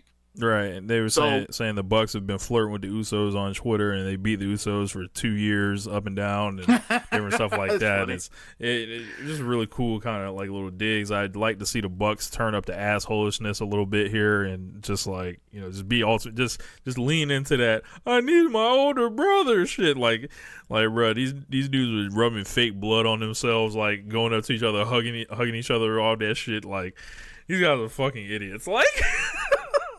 But yeah, I'm excited about the show. Can't wait. So, the other show us going head to head with this show is Evolve, and I don't know what number Evolve it is, but we know it is the 10th year anniversary, and you know, we will see exactly, you know, WWE strategy as far as, like, you know, counter programming going forward, because I would not count on this being the last one. So talking about Evolve? Yeah, whether it's Evolve or, you know, them just counter programming period against AEW Saturday programs. Yeah, well, you know, it's not gonna be the last one, because Evolve is soon to be on their second tier programming anyway. So right, so that's on deck. So quickly, we'll go through it here. We got the main event, is Adam Cole versus Akira Tozawa for the NXT Championship. I would presume Cole retains here. They've got Drew Gulak and Matt Riddle in a non-title match. Catch Point reunion. Hopefully, that match is going to be great, because the match they had at the beginning of the year, that match was great. That's one of the best matches on NXT TV this year. And putting Riddle back in the Evolve environment, my God. So, and it's not like Riddle's been a slouch in NXT, but, you know, him in Evolve, that shit was like, he came to Tampa and I knew he's a fucking superstar. So then there's Josh Briggs and Anthony Green. The Future is Now showcase match. Never heard of those two fellas, but actually I have heard of Anthony Green before. They have a winner-take-all match for the WWN Championship and Evolve Championship. The WWN champion JD Drake against Austin Theory, who is probably WWE bound at some point. Yeah, the match is going to be great. Like, I mean, people are going to look at JD Drake and be like, really? And then you start wrestling, you're like, oh. So yes. He's definitely on that. He's definitely on the Tomohiro Ishii list of like bad body great wrestlers. So yeah. Especially for 2019. Yeah, JD Drake, one of my like favorite indie guys in America right now, and there's not that many. Like that match with like how many matches have you seen live this year that were better than him and Swerve? I mean, him and Strickland. I think I don't even think that's the best JD Drake match I've seen this year. I think he had a better match. But I'm just saying, like, how many matches do you think off the top of your head that you've seen live that were better than this year? I've seen a lot of wrestling live this year, so it would probably be like in the 15s or 20s. But that's no knock on how good that was. That's my point. My point, Rich. Like, you watch a shit ton of wrestling. We do a wrestling show. So, like it's impressive. Yeah. Then there's Anthony Henry against Arturo Ruiz, who is the former Adrian Jaoud. Interesting. I guess that's just a grudge match. They've been going back and forth and building this up and Evolve for a couple months or whatever. Yeah, Babatunde against Colby Carino. And when you want to talk about a fucking like mismatch of like, look at this freak show giant motherfucker against this small geek, that's exactly what this is. Colby Carino, of course, his dad Steve Carino works in WWE. And I don't know if that'll be enough to get him hired. So, like Babatunde might literally be 3 times heavier than him. Literally, not an exaggeration. Like, might be literally 3 times heavier than him. Then of course we've got Kurt Stallion and Sean Maluta of NXT, Stephen Wolf and Harlem Bravado in a fatal 4-way match. We'll see how it is. Eddie Kingston and Joe Gacy against AR Fox and Leon Ruff, the Skulk. AR Fox and Leon Ruff are electrifying. Eddie Kingston's a brawler. I don't know much about Joe Gacy, but we'll see. And Brandy Lauren and Shotzi Blackheart. So Shotzi Blackheart was just full of charisma at the show we went to at Laboon. Shimmer 113. Yeah, Shimmer 113. Like, Shotzi Blackheart was incredible. Yeah, on that show. Yeah, they're doing some storyline along the lines of like she's been ducking Chauncey. So yeah, so like, and also like bearing her to promoters. Mm-hmm. So it's like, once I get my hands on you, it's on. Like, that's the kind of storyline from what I've been able to gather. So that's gonna be. I imagine that it's gonna be a good match. Yeah, man. So that's the Evolve card. You know, I don't particularly see like WWE reaching the fans like that are going to, like, the fans that would be watching Evolve will probably be watching Fight for the Fallen. So this is just them being petty. If they want to rile their fans up that resent indie wrestling for whatever reason, even though that's like half their roster in WWE, I don't know if half. Yeah, half, less shit, more than that. Way more than half, maybe 75%. Or I'm probably shortcutting it then too. So I don't know if, you know, the Stan Twitter is going to be lined up to watch Evolve. So yeah. I don't like this. This is what I'll say, right? Like, clearly it's a business play, and I don't blame them, right? Like this is the history of the company, and anyone denying this, like, you don't have to deny it, because you can just look at literally 30 years of history of counter programming. This is the business. Like, what was the Royal Rumble against the Battle Royal thing that was going on? Bunkhouse Stampede. Yep, Bunkhouse Stampede. You got Survivor Series versus Starrcade. Clash of Champions versus WrestleMania. Yeah. Like, I don't know why people want to deny this. Like, I don't know. And it's like it doesn't make them bad people. It makes them. I mean, well, it does make them bad people. Like, it doesn't make it. How do I say it? It's like it's like, look, man, it's business. It is what it is, right? Like, it's ruthless capitalism. I thought y'all loved that, America. Thought it was America, people. So, like apparently, ruthless capitalism is like applauded at all times, except for when it's like, I guess the wrestling that you like, or it's like the sports team that you like, right? I guess the only time it matters, like, oh, well, we need a fair way to figure out how to, like, should there be NBA draft? Fuck no. Or NFL draft? Fuck no. Like, you guys are job places. Have people want to go there? Well, how do we distribute the talent? Everybody want to play in LA. There's only but so many spots and money to make in LA. People want to get paid eventually. They don't see it as that. But anyway, sorry about that point. But like, just, it's okay. It's okay. It's okay. Be who you are. Embrace it. Embrace like if you think they're not thinking about AEW, think again. Like and it's like they're gonna make so much money off their TV deal. Like, this is like them doing this is just trying to slow it down. Yeah, it's fine. Like, I remember I said to you before AEW even launched, I was like, bro, like, why don't they just literally, like, $20 million a league, walk away from it? I dare you to. $20 million combined per year for all four of you guys. I dare you to walk away. Now, they're more successful than I thought they were ever going to be. It's like, they definitely should have gave them $20 million.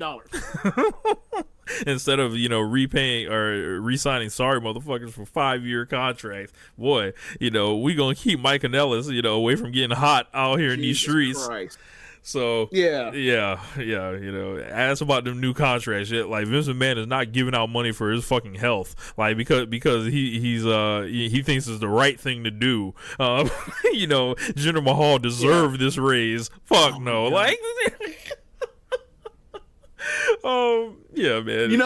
I wonder if they had like the Diesel line with the Diesel talk with Jinder Mahal. Bro, like, you know how bad Kevin. Speaking of him, I'll let you get back to your point to say, like, bro, the amount of working that Hall and Nash would be doing in this era right now to, like, keep getting money and out of contracts. Like, these niggas would be signing 1-year deals, bouncing back and forth. Who wants us? That's what I'd be doing right now. Like, I'd be signing basically 2-year deals with like 1-year option. If I was a top performer, if I was a Jericho type, obviously not being Jericho, but if I was like if I was in WWE and my contract was ending in the last 2 years, if I was Ambrose, I'd be like, okay. I think he has a 1-year out. Maybe he does, but my whole point would be like, I am signing short-term deals for big money, with, an extra year added as an option just in case I need to, I get injured and I can, come back or whatever else. Like, and that's how I'd be running it until like this AEW thing, runs a course or keeps going, and I keep doing it until like I get too old to where people actually want to, in my star, my star power dwindles and people don't want me or whatever. It's like, that's how I do it. It's like, that's like, you keep yourself fresh by going back and forth because you don't keep having to have the same programs.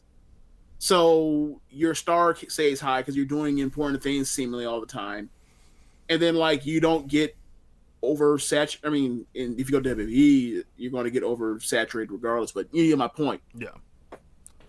Like, I feel like AJ played this wrong, but whatever. I mean, AJ Styles, he's 42 now. I don't know, like, with his wrestling style, which is very different from, like, a Jericho right now, I don't know if AJ would be as accepted turning to, like, that kind of, like, because when you hear AJ Styles, you want AJ Styles, essentially. Like, I just don't know if he, does that thing wrong. I don't know. If I was AJ Styles, I would have made somebody offer me a ridiculous amount of money. That's what I'm getting at. Yeah. Like, and I wouldn't have signed. I think he said along the lines like the way he signed. This is his last contract. His last contract. I wouldn't have signed for that long. Yeah, that's what I'm getting at. Like, I would have signed for whatever money he get, except for like cut it 2 years. Because what you gonna? I mean, you can bear me, but then like it's only gonna make me a bigger star whenever I go somewhere else. Yeah, and I still get your checks. Yeah. What were you gonna say before I cut you off? Oh, Well, I'll get to it in a second, but like the thing with like the whole burial thing is like that shit ain't gonna work no more. Like back in the day when like people thought that like wins and losses or people you it's on your own doing, right? Like you have made wins and losses not matter. There were only people mostly only care about the performance of people as far as your talking skills, as far as how captivating they are by the moments or whatever else, and also like your matches and the personal investment in the person. Right. And their your character development over, the weeks, months, and years. So once you've done that, like you bury somebody, it only makes people like, oh yeah, what the fuck's going on? Oh yeah, it's contract. Oh, right. Like that's the whole thing with Ambrose and his in the thing with Jericho explaining how like they beat him with EC3 and then like all of a sudden like Vince got furious at the house show reports is like it don't work like how I used to, my guy. Like so how don't you notice? Like yeah. So and it's also you're doing because like you've told us that wins and losses don't matter. So except when they do. Wins and losses don't matter. Look, except when they do, Mr. Shane McMahon. We'll get to that later, but yeah, so anyway, but my point about Kevin Nash was, like with gender is that like I think it was a story where Pritchard said this or somebody said this or maybe it was Cornette, I can't remember, but I guess at one point he told somebody he's like, I'm the lowest paid champion, I'm the lowest paid WWF champion of all time. Yeah, like and then like someone was like, well, you're also the lowest drawing WWF of all time. It's like. So, like, Jinder finally getting that back pay. He's like, bro, I was WWE champion. I deserve this. Wow. Full Megan Rapinoe. I deserve this. He would have got more if they wouldn't have had to cancel that second India show. Aww. Bang, bang. I will never let it go. My God. You saw the reception to the shows around that time. Battleground was like 0.1% or some shit like that on the polls.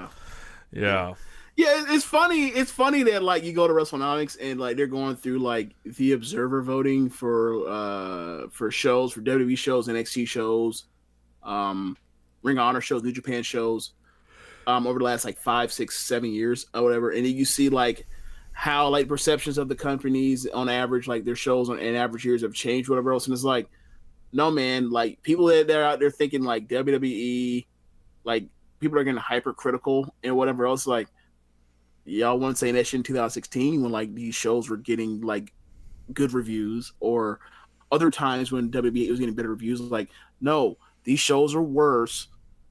These worse. Like there wasn't always all of a sudden like I don't know where there's a. Look, there is absolutely a bit of WWE bias. They're number one in the market, but like there have been years when even recently, as much as like within this decade, where like WWE was voted best promotion in some of these like categories and stuff. It's like it's not as oh the nerds are just they just hate being us. Hipster. Like it's not the nerds. It's like they want to be persecuted so bad. While being number one. Yeah. Like it's like you want to be so big, like they're so big, but they're also like so like quote unquote persecuted. I don't know. It's just because they have attached. It's because a lot of people have attached their identities and shit, and it's like, look, man, like it's really hard for me to like not. It's really hard for me to be this much wrestling fan and that much of my fandom and the things that I've learned from watching wrestling being tied to WWE's wrestling. To like be like, yeah, man, their show's really bad. I have no interest in watching it, even though most of my favorite wrestlers currently to this day are all still on WWE. And it's like, the show's bad. I'm just gonna drive myself nuts. And then I hear the reports on what happened or read whatever reviews about it, what happened, and I'm just like, yo, I'm like, yeah, it sucks that I don't watch this anymore, but like, it's a bad show. Why am I wasting my time watching this bad show?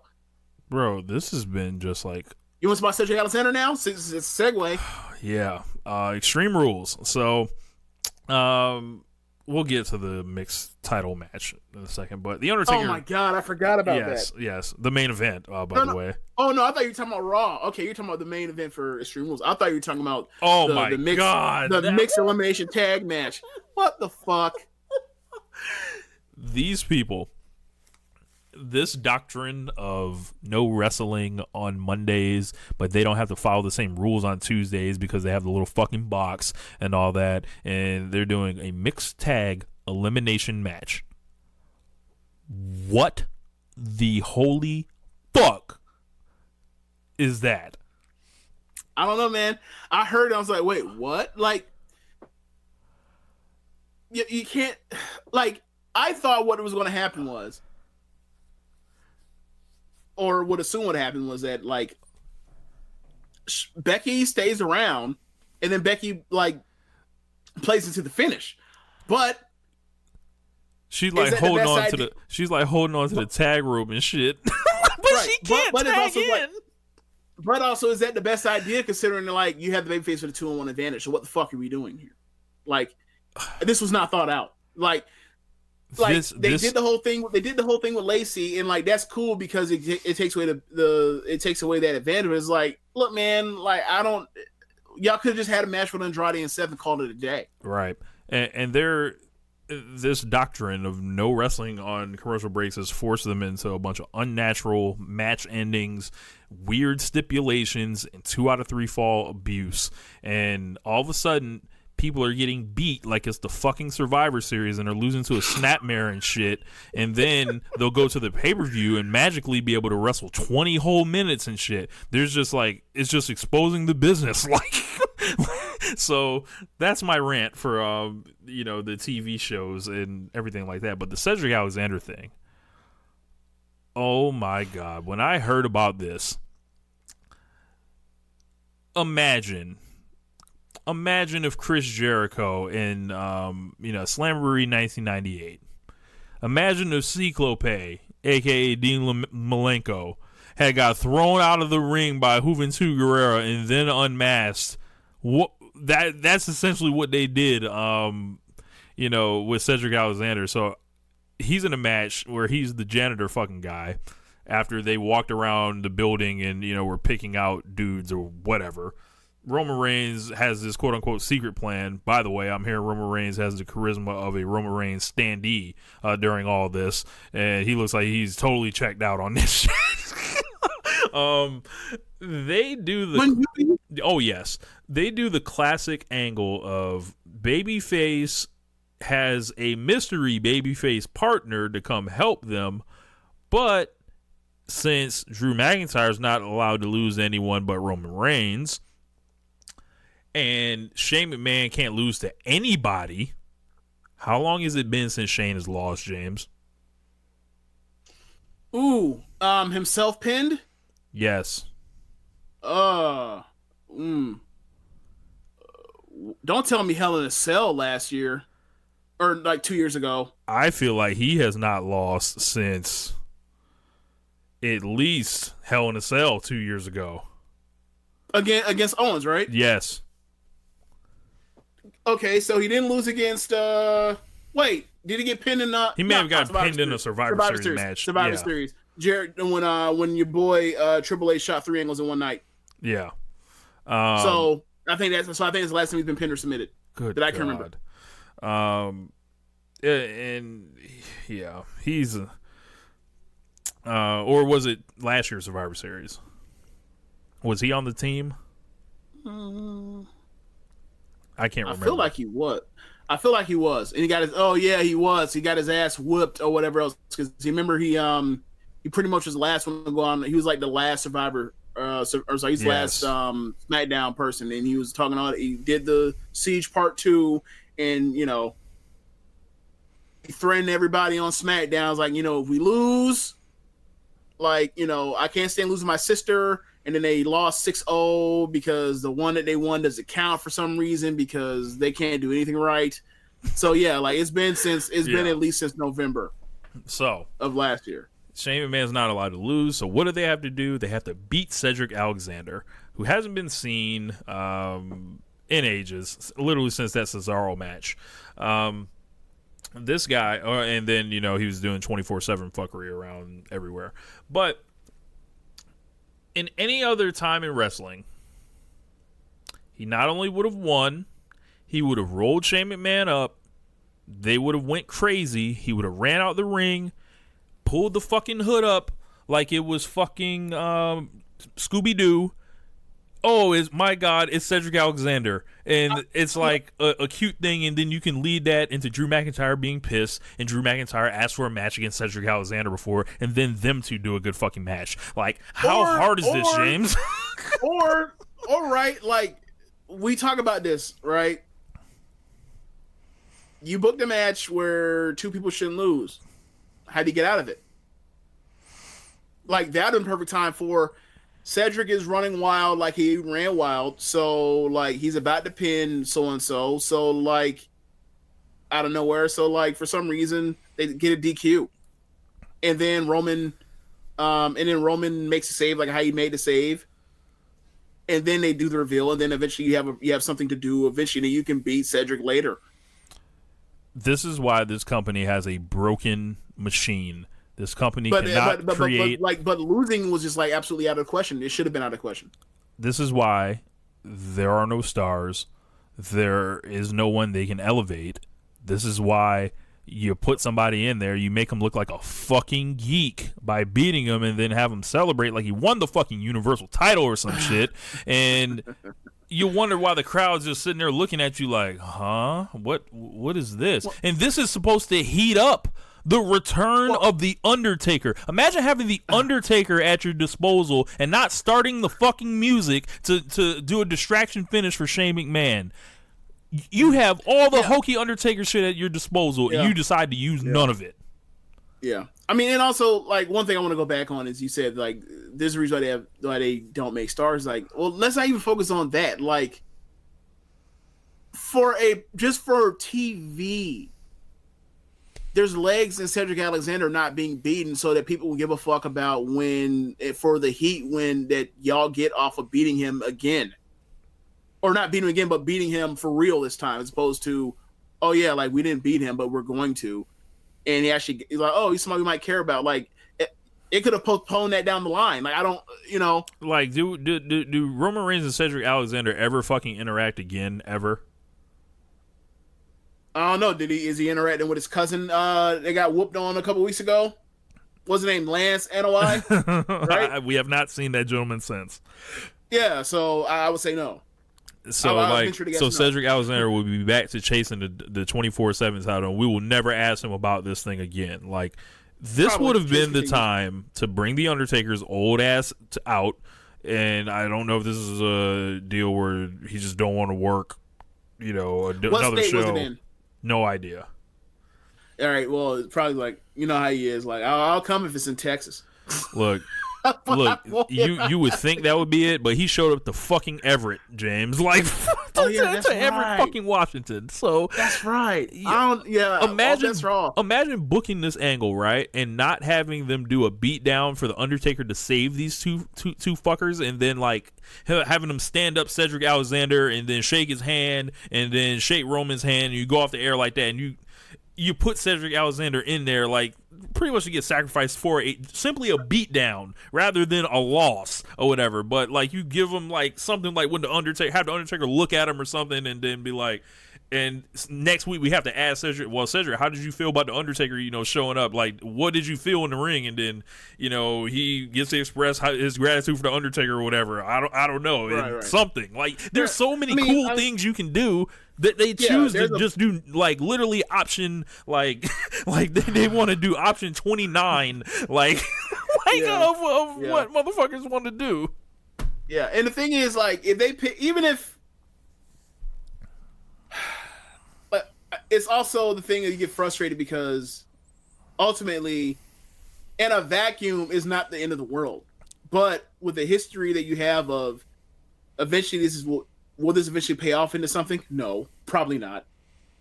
Like, we have Roman evidence that it won't. And, like, will this ultimately lead to a more entertaining feud that the fans will be into? No, like people are sick to death of the Shane shit. Like, it's just over. Like, figure something else out. Yeah. And I mean, or you just got to get through this fucking, I guess, or SummerSlam cycle. Then maybe there's something new, or maybe not. Yeah, I don't know who's going to win this match because, Drew McIntyre's not allowed to lose. Shane McMahon's not allowed to lose. You don't think the Undertaker's probably going to do no jobs, but maybe Roman Reigns gets fought again. Like, maybe Roman Reigns turns on the Undertaker.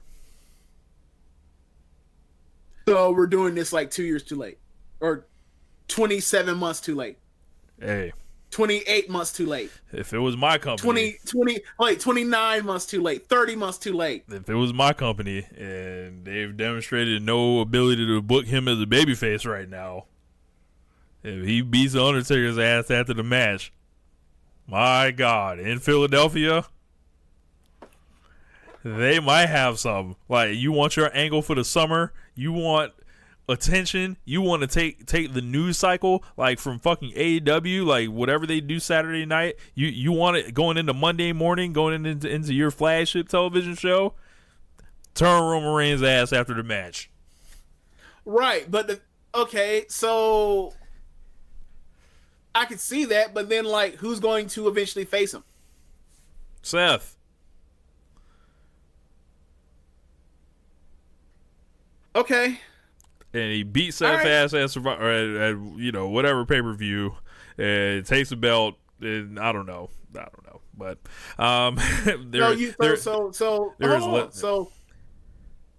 so in theory, SummerSlam would be Seth, or do you wait after SummerSlam? What are you talking about? It really doesn't matter, because like we're about to go into fantasy booking, but whatever. It's like, I mean, there's still the Brock Lesnar at play, which like they may go and have him turn Brock babyface, and have him fight Roman. How can you? He has he gave him to try to get Roman over 2 years ago. That's why you got to flip. You got to flip the dynamics. You got to make Reigns the heel and then Lesnar the baby. Like, I don't know. I mean, we'll see. It's just a lot of stuff. But that sounds like, bro, I'm like stretching it far right now. Yeah, yes. Like, I mean, Joe versus, what's on the card? So let's go with the Universal title match next. We got Seth Rollins and Becky Lynch teaming up. Their relationship is just gotten. This is an Universal title match. This is the Raw Women's title match. Oh, this is both. No, it is the Raw Women's title match. This guy against Baron. You tell me what's the more important belt right now in WWE. Oh yeah, I mean that Universal title, that shit been dusty from its inception. So Corbin and that match that belt happens to be on the line as well. Corbin and Lacey. Now, this is an Extreme Rules match, so I don't know how they're going to enforce the gender rules, because you can't be disqualified, right? So so what happens when Lacey Evans just accidentally falls on Seth Rollins and pins him, or accidentally falls on Becky Lynch and pins Becky Lynch or whatever? Or Baron Corbin, goes to hit Seth Rollins, but he ducks and he lays out Becky Lynch, but he ain't disqualified or some shit like that. Like who booked this match with these, like, on Extreme Rules to make sure there's no intergender foolery here? Who knows? I don't know. Well, I'm assuming there's going to be various points where the women are going to work and get the advantage. And once they get the advantage, they're going to help out whoever turns the table in the men's side of it or whatever, then go back to wrestling. And then that's how they'll do twists and turns. It'll be based off whichever woman has the advantage at the time, like going to help their male counterpart. So, I mean, look. This sounds like Are we sure? Are we sure that this is going to be a tornado match? Well, just think about it like this: there are no rules. Rich, when has that ever stopped them from having a no DQ tag match or whatever, some rule like that, or a triple threat tag match where motherfuckers just set up there and don't move? Right, yeah. So I'm sure they'll do some tagging and shit, even though they don't have to. But yeah, it's just these things I think about, and it just makes my head hurt. But I feel like this is just going to be another overbooked. It's just a million, table bumps, and I'm sure there'll be a kendo stick pulled out. It'll be every WWE Extreme Rules match you've ever seen. It'll be bad. It'll be worse because it has two people in it that will drag the match down. But yeah, I don't know, man. We'll see.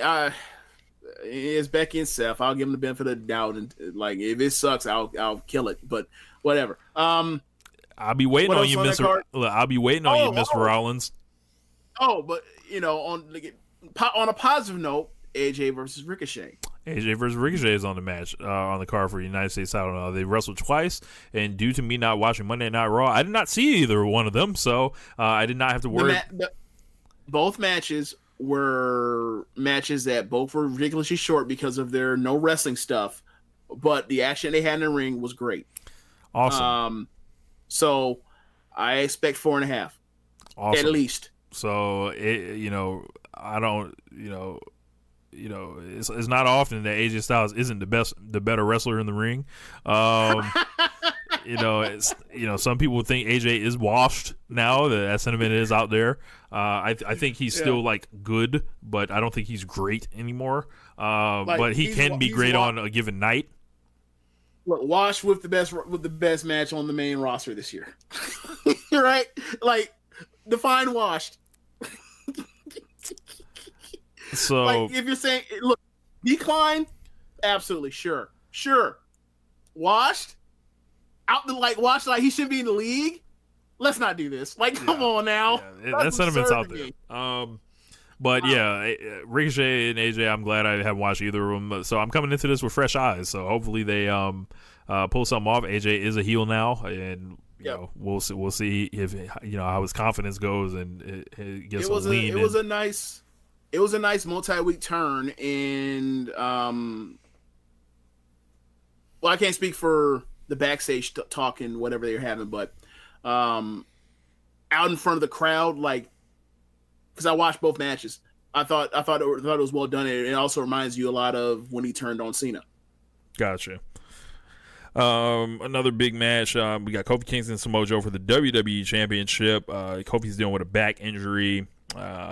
Not sure if it's going to affect with what he's got going on. James, the Kofi Kingston, he flicked off Joe. He's like, oh yeah. He told Joe he was too big to be playing these hide and seek or whatever games and all this stuff, and he flipped him off. And WWE was trying to get more edgy to get the teenagers back and everything like that. I don't know. It's a singles match. I don't expect Joe to win. Oh no! So, I think it'll be good though. Yeah, it'll be fine. Like, they're gonna lose, but it'll be good. And then he'll have to regroup and try again. Aleister Black and Cesaro, depends on how much time they get. This could be awesome. Oh my God. Yes, that could be one of the best matches of the year. In the main roster, if they're given time and they don't do some screwy thing to get out of it, because just beat someone. Seriously, give them 12 minutes and let one of them beat somebody. Tell him to go balls to the wall too. Look. Give him 12 minutes. Tell him to go balls in the wall. Like, don't even do the slow beginning of the match. I don't want to see none of that shit. Right. Just fucking run it. They're on different shows. You can beat somebody and end the program and then transition on from there. Put somebody over. Black Mass to the face. Yes. Braun Strowman and Bobby Lashley. He's evil now, so I can't even call it the spinning back roundhouse of justice. Yes, the Black Mass. So, Bobby Lashley and Braun Strowman in a last man standing match. Braun Strowman is back from his miracle recovery of a ruptured spleen. I looked that up on the internet this morning. Apparently, that is a 3 to 6 month recovery. Braun Strowman has showed superhuman strength in just beating it in just over 2 weeks. He'll be back. It's incredible, James. I think it's really incredible that he even hurt his spleen to begin with, seeing that I saw that dude walk off unhurt from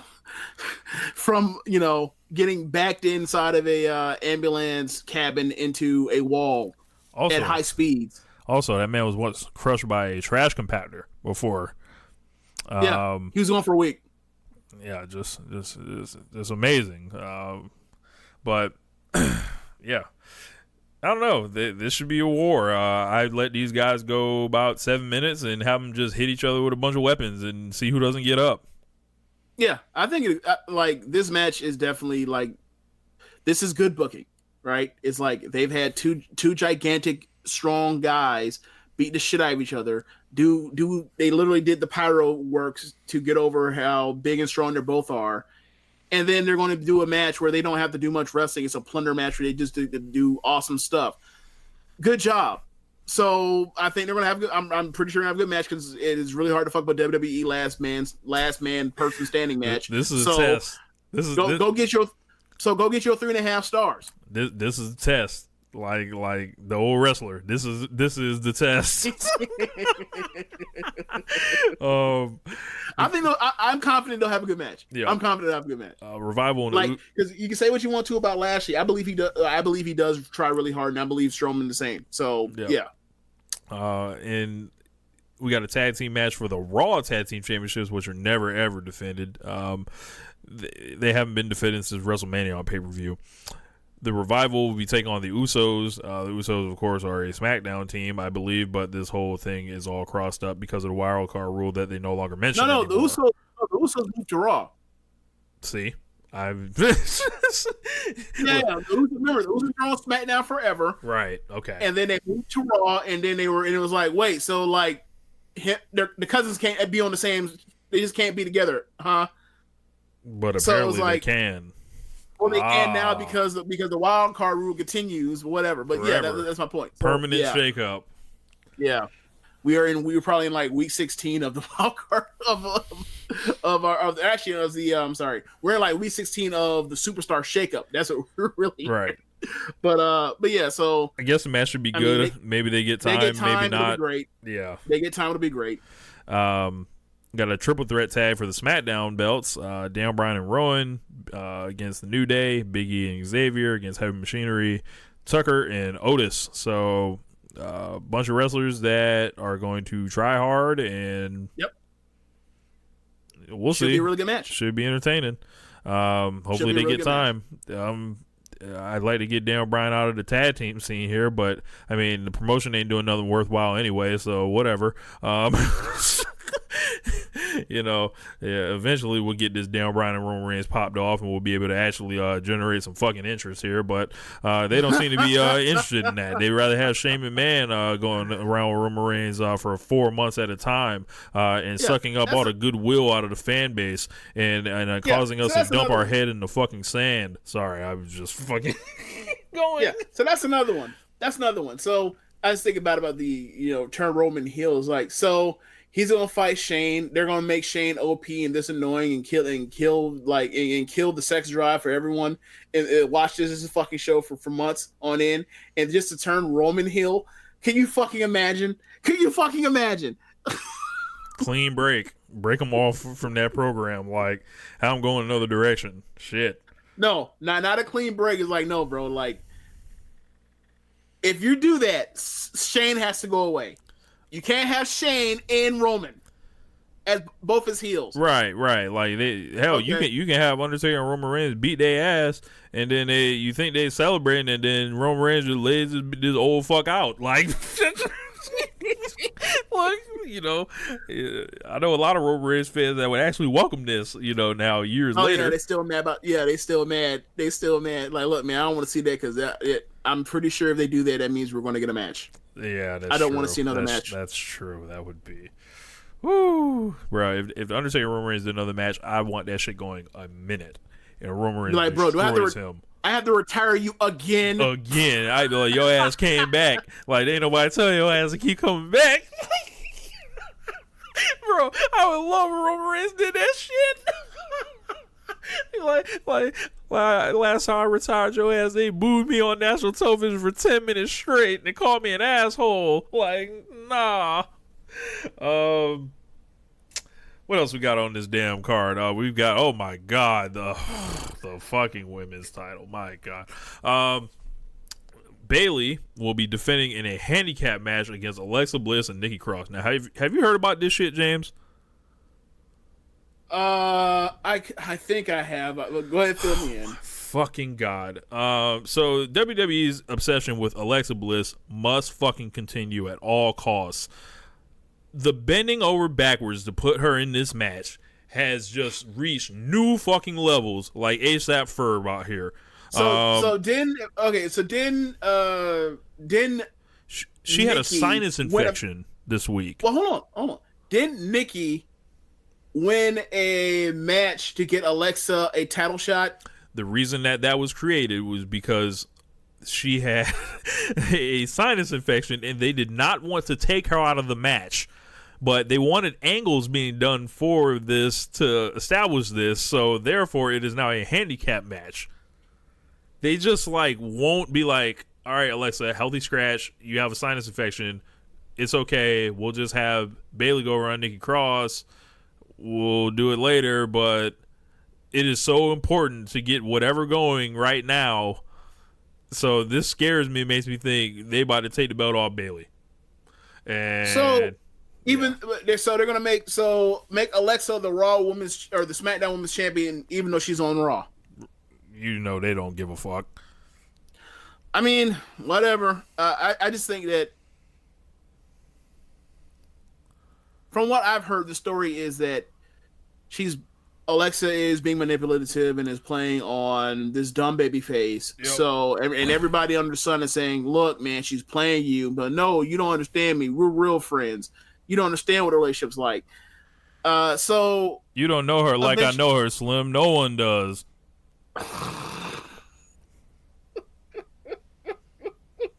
We should be together too. Yes. So, so that happens.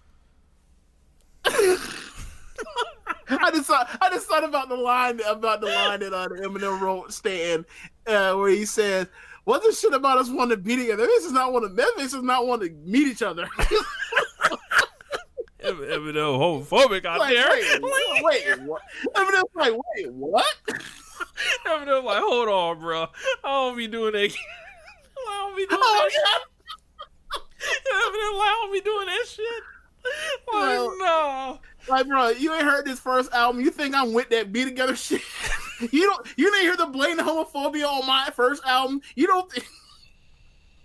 Sir, what makes you think after hearing my first album that I didn't want any of that sort of thing? You think I'm just out here closeted or something? No. Dude, I'm sorry. Like, I remember, I don't know, like, those albums are so terrible as far as, like, the blatant homophobia and misogyny and killing the women and the violence against women and the scorn and anger for women.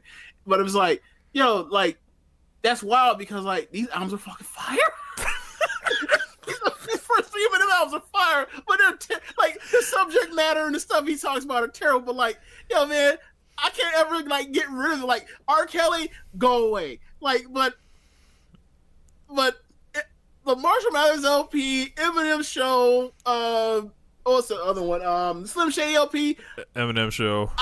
I get around to those like once every 2-3 years and still put like, dude, Eminem was so cold, but he's saying terrible things and like he needs to go see somebody, like go find Jesus, something to go get right. But like I don't think I'll ever come off of the fact that like I'm just on the thing like, look, man, you tell me they're trash, I agree with you. Will I stop listening to them shits? But what about these probably rhymes? Not. Like, probably not. Be like, but what about these fucking rhymes? What you got on that? And the thing is, I'm just saying, like, look, man, it's a gigantic shortcoming, and I find it troubling. But like, I can't stop. Anyway, yeah. So yeah, the Alexa thing. Yeah. So. Like, is this building towards a moment where they're just going to embarrass Nikki Loon on like the biggest stage possible, or are they going to turn this into she's going to wise eventually, and then we actually have ourselves something with somebody from NXT? Because like all she has to do is eventually like wake up to it, and then she becomes a real player, and we need players because we have because look at what we have in the Raw division. Like we need somebody we need. Right now with Alexa and Becky, like we have 2 people that have some credibility with the crowd. If you build this in a certain way, if you go one way, you might have 3 people potentially. If you don't, you're still stuck with 2, and like you never want to see those 2 ever wrestle again. So what is the WWE way? Fair enough. They'll probably be left with 1. And like, Yeah. Like they'll have Alexa just go over clean on Bailey, bury her, and then discard Nikki Cross and be like, yeah, go to hell. And yeah, so that's one more match. There's a cruiserweight title match: Drew Gulak and Tony Nese, which I'm sure will be wrestled to silence as the two of them grapple fuck each other. I'm never gonna be excited about Drew Gulak, y'all. Sorry.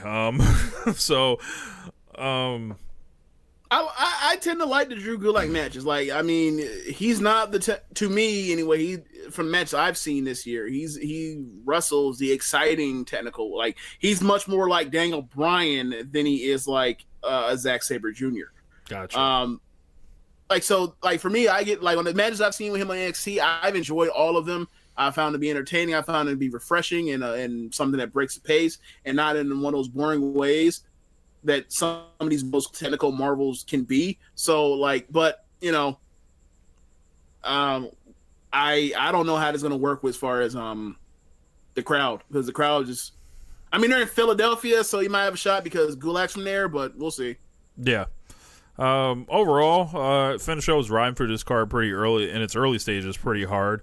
I think the top of the card is going to be a disaster. Like that tag team, pair of tag team matches could be anything. Literally anything could happen in those matches.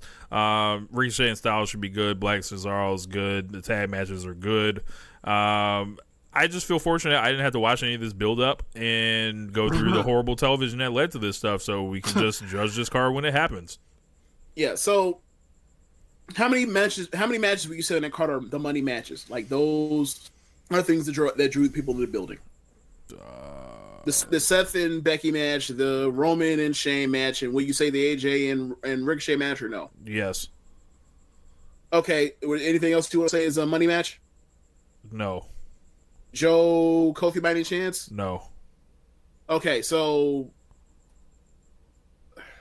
I'm only sure that one of those matches is going to be good. The Joe Kofi thing is like weird because it's like we know what Samoa Joe is at this point, and this is still not right. the level of opponent for Kofi that I feel like would put him over the top. Now, say if we flipped, gotcha, AJ Styles and Samoa Joe, right? And Kofi Kingston was in a few AJ Styles for the WWE title and gets a win over him. That feels like something. This doesn't feel like anything. That's why I don't think it's a money match. Gotcha. Okay. So anyway, like, we have 3 money matches on here. Only one of them we know for sure is going to be good. Boy, like the undercard, like we went over undercard. Like, there's a bunch of matches that could be good or great. WCW, a bunch of them. WCW. That's where I was getting at. Come see the light. Come see the light, James. I've been calling this promotion WCW 99 forever. Like, I don't know if it's going to flip over to 2000 pretty soon, but like, well, my point is, like, this is probably, I could easily see this be a 2 thumbs up show, and then like going next week and going to the Observer fan voting for worst match, and then like and then like the main event, and then like so the other thing are like voted for worst match overwhelmingly, like the Roman tag match with Undertaker, and then the mixed tag match for winner takes all, like both of those matches being like high, like the top 2 voted match for worst matches, even though the card's gonna be considered like majority thumbs up. I could easily see that happening. Yeah, and I really think closing your shows, you know, there's value in closing your shows on good notes with great matches at the end, rather than just like getting your shit in booking wise and trying to get too cute, because that's what the people are going to remember. Like, for most of the night at Stomping Grounds, like, it was fine. Like, it was good at times. And then those last couple matches happened, and it was like, this is a company in crisis. Like, so, but yeah, man, I think we kind of, we went a little long here. Yeah, you were out here scrounging trying to find out what is there more stuff to talk about. I was like, bro, we're doing previews. Like, this show's going to go long as hell. Yeah. So I will be joining Keeping It Strong Style next week, so I've been committing myself to watch it, the G1, as well as Extreme Rules at some point, as well as Fight for the Fallen. If I see Evolve, I see it. If not, I don't. But yeah, sorry for the no Sunday show. We did make it up here today on Thursday, so maybe we go with a review of Extreme Rules, depending on what time it's done. We can get it up late that evening for you guys and everything like that. So yeah, James, anything after we get the fuck up on out of here? Nah, I think we're good. Cool, man. Thank you. If you are listening to this show, everyone, we appreciate your listens and your support over the years. Make sure you guys check out the sponsor of this show, powerslam.tv. 5,000 hours of footage. Y'all know how it works. Give us a visit over on prowrestlingtees.com/social-suplex. Pick yourself up some of the merchandise from the team, especially One Nation Radio shirt. Always like to see those coming through. And yeah, that's pretty much going to and check out all the shows. Y'all know all the shows that are on this damn network by this point. If you don't and you're new, Sundays, of course, One Nation Radio. Normally we're here on a Thursday. That is kind of odd. I understand. But we got Tuesdays, we got Keeping It Strong Style. Wednesdays, we got the Ricky and Clyde Wrestling Show. Every other Wednesday, we got Grown Men Watch This Shit. Thursdays, we got NXT Then Now Forever with James whenever he wants to go ahead and get that popping again. We got Get in the Ring with Danny and Beast Mike on Fridays, and of course All Things Elite on Saturday with Floyd and Amy. So and welcome to Tiffany, to our newest member of the Social Suplex team, as well as I don't think we've mentioned them, like Murray, Greg, Maserati, all the new contributors on the writing side for Social Suplex. So make sure you're giving the website a visit and check out Keeping It Strong. So I believe they have a bonus episode dropping with all the interviews when they were in Dallas as part of the media session. I was talking to Josh earlier, so you guys are definitely going to want to check that out. Here's some of the questions that they asked. There should be a lot to look forward to on that. So anyway, that's going to wrap it up. We going to holla at y'all. Peace. Later.